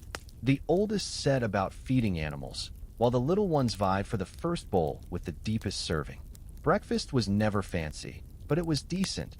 Porridge, a heel of bread, maybe jam, maybe a bit of cheese, all a blessing if the pantry was full enough. Soon enough, the day began to spin out its own business. The first chores for everyone were predictable: fetching water from the pump or well, splitting wood, laying out kindling to dry, all the ordinary acts of keeping a home steady. Outside, the carts sometimes rattled down the lane by the hour, carrying farmers to market or folk off to check the price of wool, the horses fresh or weary depending on the run. The youngest could always be counted on to chase a stray cat or pick up a stone to worry in a pocket, but nobody loitered when work called. Women, mothers, daughters, widows, wives, moved in and out of the house in a constant flow, never idle, each with a purpose. Cleaning, mending, washing clothes until their own hands smelled faintly of lye, sewing or knitting when they could sit, cooking through the day. They swapped news with neighbors through the fence, sometimes traded a pattern for a pie, or paused a moment to coo at a new baby tucked in its blanket. The old ones, bent with age but never complaint, would sit with an eye on the younger children, teaching a song or a prayer or showing how to thread a needle, holding memory beneath every word. There was a special comfort to the market days, though not every home could spare coin or time for a visit. Whenever you went, you'd find the square bustling, merchants, neighbors, carts and wagons, a stray dog searching for scraps. Fresh bread and honey, salted pork, casks of ale, heaps of apples and potatoes, jars of pickled vegetables. Shoes and boots mended, baskets woven tight, cloth measured out for dresses or repairs. News was as much part of the day as barter. Stories reached from street to street, tales of a shipment delayed, a child recovered from illness, marriages planned, and the gossip that made life richer if not always truer. Men weighed out wool for buyers, checking for quality, counting every penny with careful fingers. Others haggled politely, but firmly for grain or coal. Even the quietest ones found their voice when a day's pay hung in the balance. Children darted among the adults, sometimes gentle, sometimes bold enough to charm an extra tart or apple from a tired merchant's cart. The best part, always, was the sense of belonging. A crowd of familiar faces, a taste of fresh bread warm from the oven, the easy comfort of voices rising up in mild complaint or laughter. Afternoons, whether in market or home, ran long as the light would stretch. Work pressed on, with folks repairing sheds, mending roof shingles, hauling water for laundry, or washing the dishes by hand in cold water tinged with ash soap. Horses were groomed, cows milked, the goats led back from their mischief near the bramble hedge. Most could handle a bit of hardship. Nothing was so grim that a patient hand and a bit of cleverness couldn't ease it. Winter meant extra work for warmth. Spring called for planting, summer for weeding, autumn for gathering and preserving whatever the weather gave. Those who worked the railway or at the smithy had their own sounds for the season. The strike of hammer on anvil, the deep whistle of steam, the clatter of carts loaded with iron or tools or salt. Boys would watch, wide-eyed, hoping for a story. Girls sometimes lingered in hopes of a glimpse at the world outside the kitchen window. There were accidents, of course, a skinned knee, a stubborn gate that wouldn't latch, a runaway calf that made half the village chase on a muddy morning. Troubles were much as joys, met head-on, more often solved by neighborly advice than by any lawmaker. Evenings were for winding back, letting the world tip toward rest.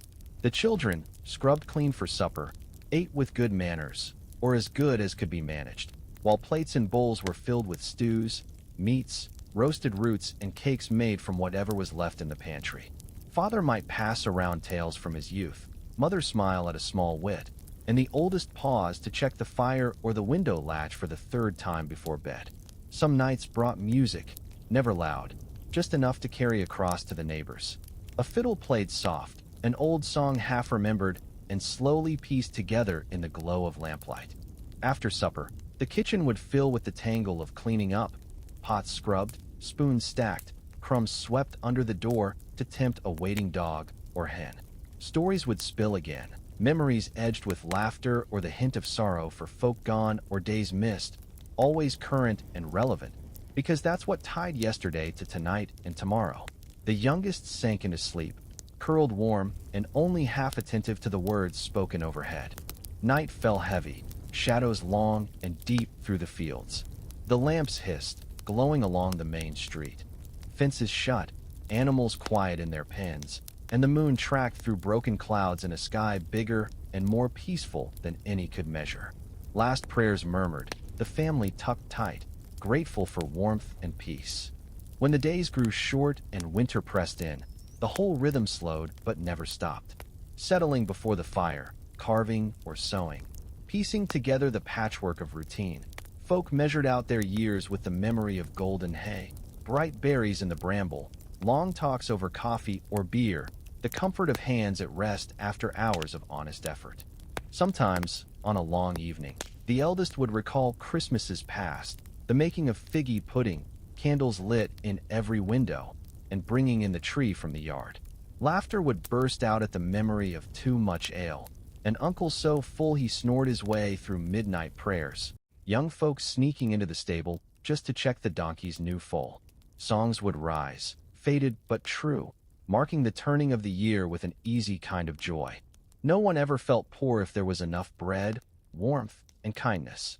Even hard years, blights on the potatoes, a cow that died, fever that swept 2 children away, were folded into the whole, counted alongside the times the harvest was bountiful and the moon shone kindly on every wedding, christening, or barn raising. Families held one another up with gentle hands and wise hearts, known by each action, not just words. And so the world made its way, year after year, through good and bad, sun and fog, wind and silence.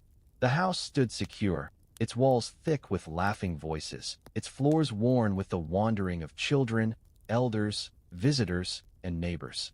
The local church bells marked the time, the market marked the week, and every door held the memory of those who left and those who came home again. In the end, looking back, what filled the heart was all the small things, sharing breakfast in the hush before sunrise, mending socks together on a stormy night, making bread and laughter from the same honest effort. No moment was too small for gratitude, nor too hard for hope. Folk lived by faith, in work, in family, in neighbors, in the simple turning of each new day. If you ever find yourself wishing you'd seen those times, just let the stories work on your heart. There's a whole world in there, slow, true, gentle as a good song lingering by the fire, telling all who listen that every bit of steady living, every kindness, every meal shared, is what makes a life worth remembering. The fog always seemed thicker on certain days, rising from the river at dawn and wrapping round the town until you could hardly see your hand in front of you. And so the mornings fell half silent, muffled and gentle. There, in the deep hush, you might hear only boots shuffling across floorboards, the creak of the door as the first one stepped out, or the kindling knocked about in the hearth as the fire gathered itself under mother's careful eye. The ordinary things, water pails sloshing, spoons scraping bowls, the tired but practiced hellos of family, marked the shape of every new day in the 1820s, more real and trustworthy than anything the outside world might send. Some families worked their way through mourning by routine, the kind built out of necessity more than choice. When the fire was good, breakfast came right, porridge thick and hot, a heel of rye, butter spread just so, while the youngest argued over the deeper bowl and the oldest worried over chores to come. In other homes, the food was scant, but the hands around the table made light with what they had. Father would sit, jaw set but eyes warm, passing bread all round before pulling on boots worn thin and readying for the walk into town, fields, or work yards. Mother might linger, gathering news or thoughts for the coming market, her apron already dusted with flour, sifting slow from the bowl. You could always count on the animals to be up before anyone else. Chickens tested the frost, their clucking rising above the rumble of wagon wheels as the milkman came through. The cows nuzzled and pushed at the barn door for their feed, and the old black cat tightened her coil on the straw, waking just long enough to pick at some minced bits left after supper. In small yards, the world came alive as the sun got its bearings. Children fetched water from the pump, sometimes dropping more than they carried, and hurried to sweep the stoop before mother made her rounds. The tap of broom on stone and the steady trail of footprints told all you needed to know about how the day would begin. Work rarely waited for anyone. The men carried out tools, a trowel or a hammer, sickle or spade, and walked toward their duty, finding their place by habit beneath the wide sky. For some, that meant time at the railway shed, laying out ties and checking each iron spike, their breath visible on the chill air as they counted out lengths and joked at the pace of progress.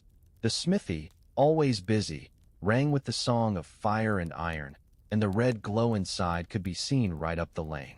Those who faced the fields bent themselves to furrow and fence, checking stock and marking the slow growth of young crops, trusting that the earth, like themselves, would hold up to another year's effort. Market days transformed things. The square filled early, wagons lined up and the calls of merchants rising over the crowd. Apples and pears stacked in careful pyramids, cheeses wrapped in cloth and tied with twine, bolts of homespun balanced over arms, eggs set out in straw, and bread brought in fresh from morning ovens. There was a sort of music to it, coins changing hands, the laughter of women trading a bit of gossip for a measure of flour, children darting in and out, grinning wide as they stole a plum or a boiled sweet. Even those with thin purses found reason to linger, listening for news, eyeing wares, and swapping good-natured insults with neighbors who could recall 100 past feuds. Life inside was a world apart, but never dull. Mothers cleaned and mended, sometimes darning a sock with such care that it lasted another year, or patching shirts worn thin by 2 or 3 boys before it passed down to a youngest. The windowsills were a place for daydreams, with little ones perched and peering out to watch street dogs chase carts, while older sisters swept and polished, letting in the sun or turning away the cold. Laundry boiled in the back, first in pots over the open fire, later draped across the lines strung between apple trees, the wind carrying a clean, soapy scent that meant promise instead of trouble. Meals were modest, but shared with gratitude. Potatoes roasted in the coals, stews simmered with root vegetables, and cabbage boiled until tender. Meat was saved for Sundays or special days, but plenty made do with bacon and broth, bread dunked rich, and a sprinkle of salt. Fathers carried their food outdoors, sitting on benches in quiet talk, sharing what they knew about crops and contracts, prices and plans. The best part of the meal often came after, when apples were sliced for the smallest, or someone brought out cold cake from last night's supper, mother always saving a slice for the neighbor who watered her garden when she was ill. Songs worked their way into the house in quiet afternoons. The spinning wheel hummed, the rhythm familiar and comforting, as hands gathered wool and fingers guided thread. Whistling carried into the yard, tunes of work and memory, sometimes a story set to simple music. Children played out their own games, tugging rope, jumping puddles, racing sticks down the stream beside the lane. Each turn marked by the laughter of arms and legs in motion, each scrape tended with a bit of rag, and a soft word from whoever first saw the pain. Boys hoped for a place at the railway sheds, watching the engines, daring each other to touch the wheels or call out to the driver on duty. Girls found cause for pride in helping mother, in arranging the coal, feeding the chickens, helping with the sewing or brewing. Evenings found folk together again, drawn in by the quiet that fell with dusk. The lamps glowed along the cobbled street, a lamplighter passing, his staff rising to each glass globe, bringing a light that made home seem safe and certain against the dark. In the depth of winter, there was more time to sit by the fire. Grandfather, hunched and patient, carved wood or fixed a hinge, humming low as he told stories from the wars and the floods, and the seasons when potatoes gave more than the family could eat. The youngest would listen with wide eyes, not always believing the tales, but comforted by their telling. The warmth of kin grew thick in the low light. Socks drying by the grate, pies cooling on the stool, the cat stealing a patch of rug before anyone else could claim it. Sundays spun out a different order. Families dressed in their best, boots polished and hats brushed, and walked slow to church, greeting neighbors at every gate. The bells pealed out their message, and the parson met even the poorest with a word and a nod. The music inside was rough but proud, voices raised, the youngest whispering along until they learned the words by heart. After the service, folk lingered, chatting under the yew trees, planning the week, marking birthdays and births on the tablet inside. The world felt almost as wide as the river, whole, unbroken by the troubles that sometimes tried to slip in uninvited. As spring came close, the fields waited for seed and the promise of rain.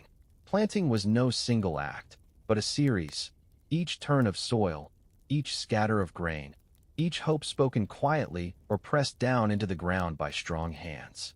The garden pushed up shoots, children ran with the lambs in the common, and every morning seemed a little more forgiving than the last.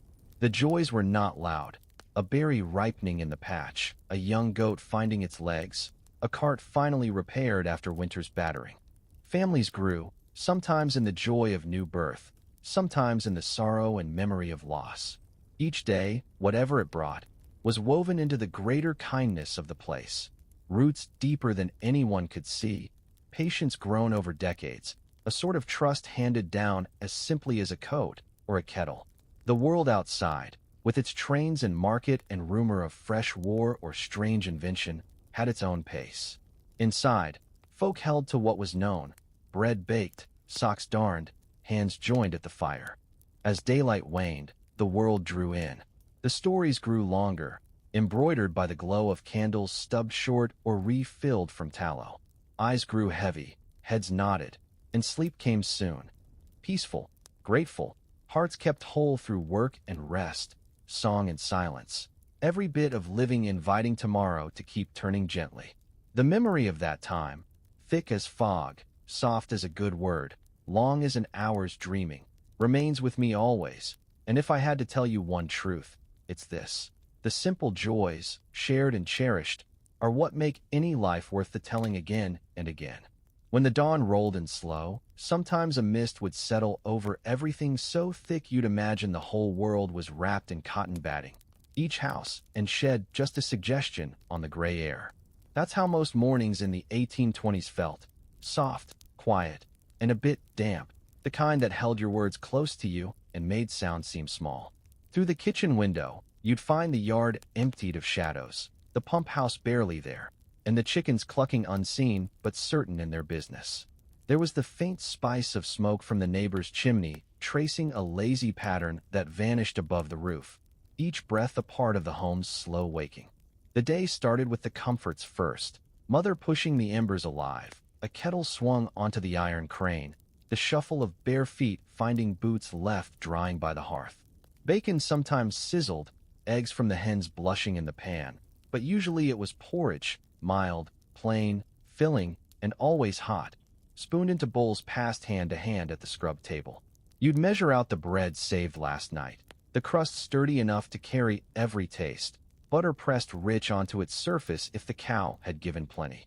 Sometimes there'd be laughter, but most often just the quiet shuffle and talk about chores ahead, a nod at the sky, eyes measuring whether it would hold for haying, planting, mending, or more likely a bit of every one. After breakfast, The whole world seemed to scatter and reform, everyone finding work that fit their hands best. Boys and men fetched water and split wood. Mother patched holes in socks and turned old shirts to new. Daughters measured flour and stoked the oven. The old ones settled into chairs by the window, winding skeins or shelling peas, offering stories only if asked. Outside, the fields waited even when wet. Earth to be turned, stone to be pulled from new furrows, fences to fix, lambs gathered and counted, tired cows fussed over by hands that knew each animal by heart. The market bustled late mornings and afternoons, never as neat as stories make, but always lively. Wagons rumbled in from up and down the valley, neighbors calling greetings over the chatter of chickens in crates, eggs clattering in baskets, apples shining like coins in the high stack. The blacksmith's hammer rang from the lane, and you'd smell horses, sweat, iron, hay. Bread loaves cooled on boards next to pies. Butter sat heavy in crockery, cheese sharp and musky from fresh cutting. There was trading, always a bit tense, but wrapped in the kind of familiarity that could end with a handshake and a shared joke about last year's yields. Children wove their own business. Siblings dared one another past the cake stall, scampered with dogs, poked sticks at puddles, counted the bright buttons found in a gutter. Tradesmen set up at corners, boots ready for patch, pots for repair, knives freshly sharpened with boards for testing. The smell of soap drifted down from the laundry, where the washing boiled in large tubs, women with arms bare lifting heavy linens, the steam rising to mingle with wood smoke. Horses waited, stamping, washed by boys with muck on their boots, and once business slowed, folk drifted into neighbors' conversations. What the parson preached last Sunday, whose roof needed thatching, which child made mischief, whose daughter looked set to wed. The home itself was more than walls. It was the sum of all these tasks and comforts, the quiet joy of knowing how each day would turn. In the garden, onions leaned into strong summer sun, peas climbed string, carrots pushed through loam. The youngest were set to haul water or wrangle hens. The old ones shuffled seeds, counted stitches, hummed tunes from the parlor. The place called for care. Windows scrubbed, floors swept, shoes set straight for when the weather turned, knives wiped down and tucked safe in drawer corners. Some afternoons, the railway would sound its whistle, and small boys would race to the edge of the market to watch smoke and iron cross the distant rise, dreaming of journeys longer than the whole valley put together. For those who worked the sheds, there were hours spent measuring, shifting, greasing, and the kind of gentle teamwork that made the hard things less so. Women spun wool and read recipes, making plans that reached past the next supper and into winter or next year's wedding, hand in hand with sisters and friends who shared every task, every secret, every scar. Evenings pulled the world drift back again, the market closing in shouts, laughter, the slap of hooves, and the last clatter of pots. Families wound toward home, steps slow but satisfied, boots trailing dirt that would be swept away before bed. Supper meant broth on the boil, bread broken and passed, potatoes and cabbage, roast sometimes if money was good, eggs fried if the hens had been generous.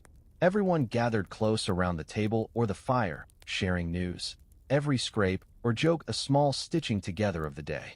The fire was banked, stories grew long, a bit of music found where anyone could coax a tune. Children drifted to sleep, shoes set in pairs by the door, older ones telling sad stories or proud ones. Memories traded and always changed a little in the passing. The old ones nodded, listened, and sometimes interrupted to remind everyone how far they'd come, how much was gained when nothing was lost but daylight and an honest bit of sweat. Knitting grew tangled or smooth. Prayers were said gently over the trouble and the joy, every worry eased by the soft, worn routine repeated each night. Winter came and soaked the ground in cold and fog. Spring nudged lambs from the barn to the field. Summer meant long, golden twilights. Autumn the smell of apples bruised, bunched in the orchard, poured out for cider and pies. Each season was measured in meals and holidays, in the return of old faces, the loss of others, the marking of time in record books kept in neat hand on the kitchen shelf. Sickness came, sometimes suddenly, sometimes slow, but was met the same way as good harvest, with the joined patience of the family and the tools they kept sharp for any trial. Every year, another memory added, a new fence line, a wedding, a funeral, a birth. Sometimes only a patch on a beloved coat, a pair of boots that lasted longer than the stories told about them, a melody learned from the parson's daughter. Nothing was taken for granted, but nothing was made a monument either. Grief, joy, pride, hope, all these sat together, crowding around the hearth, waiting for someone to speak, someone to laugh, someone to simply listen. Looking back, it's never the grand things you remember best. It's the look in a mother's eye as she stirs the porridge, the shape of your father's back bent to the earth, the hush of dusk settling dust on the market street, the song of boots placed side by side before bed.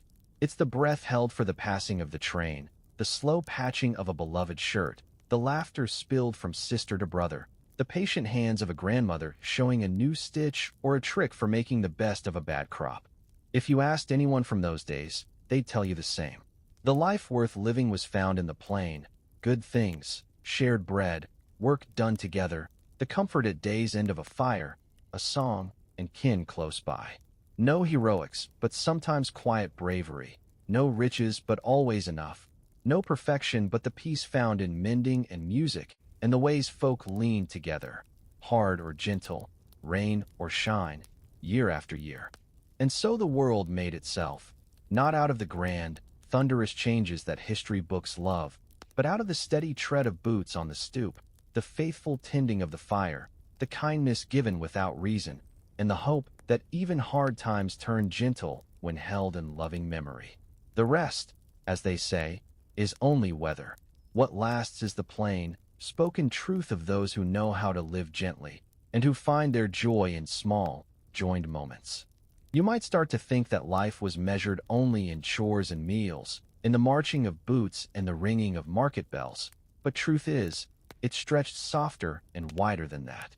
If you'd watched the town at dusk, a hush falling over stone lanes, lamps flickering to life one by one, voices dwindling as the day drew together, you'd know that most everything important happened in quiet, with slow words and familiar hands. The old ones knew to pay attention to the little things, the way laundry caught the wind, or the cool spot in the yard to rest after supper, or the way bread, torn and shared, seemed to satisfy more than just hunger. Living was more than work, even on days when the sky promised rain and the fields looked greedy for care. On those afternoons, sometimes the bravest thing was sitting by the window and watching the light fade, counting time by the beating of your own heart, listing each thing you had the good sense not to lose. A slipper kept for years, a dog you swore was smarter than you, the face of someone loved, the feel of a wool blanket, the taste of the last apple stewed down to its sweet core. Children learned early that wonder grew in small places, in the cool mud under the front hedge, in the steam off a bowl of soup, or in the hush before a story touched down in memory. Church bells gave the week shape, and folk rested their hope in the tunes spun inside those old walls. Songs pulled from throats rough with hay dust or old age, eyes shut against sunlight slanting through crooked windows. Weddings and christenings carried their own scents, the sweetness of new bread, the pressed flowers, the sharpness of rose water. On those days, the town glowed with something more than pride. It glowed with the plain blessing of being together, of standing shoulder to shoulder, sharing laughter and tears, bearing witness and holding tight. Bad news always came quieter, an illness that wouldn't shake, a harvest flattened by storm, a letter arriving with only half the words you hoped for. Families managed, knitting worry into resilience, sewing care into every gesture. Neighbors came by with soup or a bit of bacon, stopped their own chores to look in and offer advice or comfort or their best apples for the pie. Sometimes it took a crowd, hauling logs to a widow's porch after her roof caved, mending a fence for a new family whose skills didn't run that way, drawing water when someone's arm gave out with age. No one kept books of such things. It was just how life should be. Children didn't need telling to remember birthdays, but the memory of a troubled year was just as strong. The hard winter, the fever, the pig lost and found, the day 2 cows calved hours apart. These made their way into the stories told at evening, gathered as thick and soft as dust in the corners, pulled out whenever someone was homesick, sad, or simply wanting a bit of old truth. Each tale was crooked and patched, exaggerated here, stretched there, but always coming round in the end to the real lesson. Love carries, worry mends, laughter hurries everything along. There was no shame in the faded curtain or the patched boot, in shirts worn thin at the elbows, or in hair cut with kitchen shears instead of a proper barber's hand. What mattered more was how those things lasted. Carried through storms and sickness, changed hands when a child grew, mended over and over until one day only memory could fit inside. That's how folks measured luck, not in gold, but in the keeping of ordinary things. The spoon that mother stirred with each morning, the quilt sewn with old scraps, the whistle father used when he called in the cows at dusk. Most days, the sky marked majorities, sun for planting, clouds for mending, wind for drying laundry, rain for sitting together in the parlor, sharing news, or just the comfort of a silent room full of familiar breathing. In winter, when the fog crept thicker and the kitchen tiles grew cold, families pressed close. Candles burned stubby on the mantel, mother sang old carols, father grumbled at the draft, and fetched another log. Evenings stretched long, the whole world huddled by the fire, sharing riddles, knitting, peeling potatoes, untangling string for the cat, reading from the one book everyone had already learned by heart. When spring returned, the river made its own music, bubbling up in thaw, flooding where it pleased, and feeding the gardens with its overflow. Lambs staggered in every field. Children ran fresh paths to chase them. Mothers scolded half-heartedly as the smallest ones tumbled over, covered in good earth and laughter. Bluebells popped up in the hedges. Thistles and nettles waited to sting, and all of it folded into living. Just another piece of what tomorrow would need. Summer meant hay cut quick and dried in sun, meant afternoons long and hot and full of dust, meant bare arms, strong backs, and new freckles across every nose. Evenings went late, supper sometimes eaten in open air, the sound of town drifting soft on the wind. Folk gathered to raise a barn or pickle vegetables, to call out greetings over fences, to help set up a wedding table under the apple trees. The very youngest learned to swim in the cold, slow stream, shivering and shrieking and proud as can be. Autumn was a kind of fullness, a kitchen rich with the smell of apples, stews bubbling, cider pressed, root vegetables stacked high against winter's threat. Sickness never hit harder than the first snap of frost, but the warmth of family and neighborly care always seemed thicker. The old ones had their own ways. Laying wood by the back door, setting traps for mice, blessing each egg laid late in the year as if it were a sign to be cherished. There were even special pies, crusts thick, filled with spices, eaten late at night with the windows closed, safe from the wind. At the edge of dark, voices rose in songs old and new. The youngest ones bobbed sleepy heads as stories ran on. No piece of life went untouched. The first snow brought a hush, and footsteps marked each path anew. The ice cracked in the buckets, the dog curled by the fire. The youngest set out with sleds made of leftover planks and knotted rope, pulling each other along until noses ran and fingers ached for warmth. On festival days, homes glowed with pine and holly. Neighbors stopped by to share a cake or a story, everyone sure to find their fill, never of richness, but always of welcome. If trouble visited, as it was sure to do, folks simply closed ranks.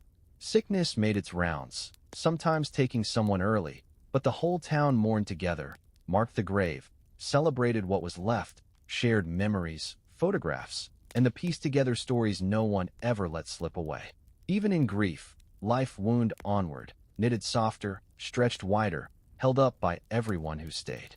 What you'd remember, after all the market days and haying and winter nights, isn't the work or even the details of troubles.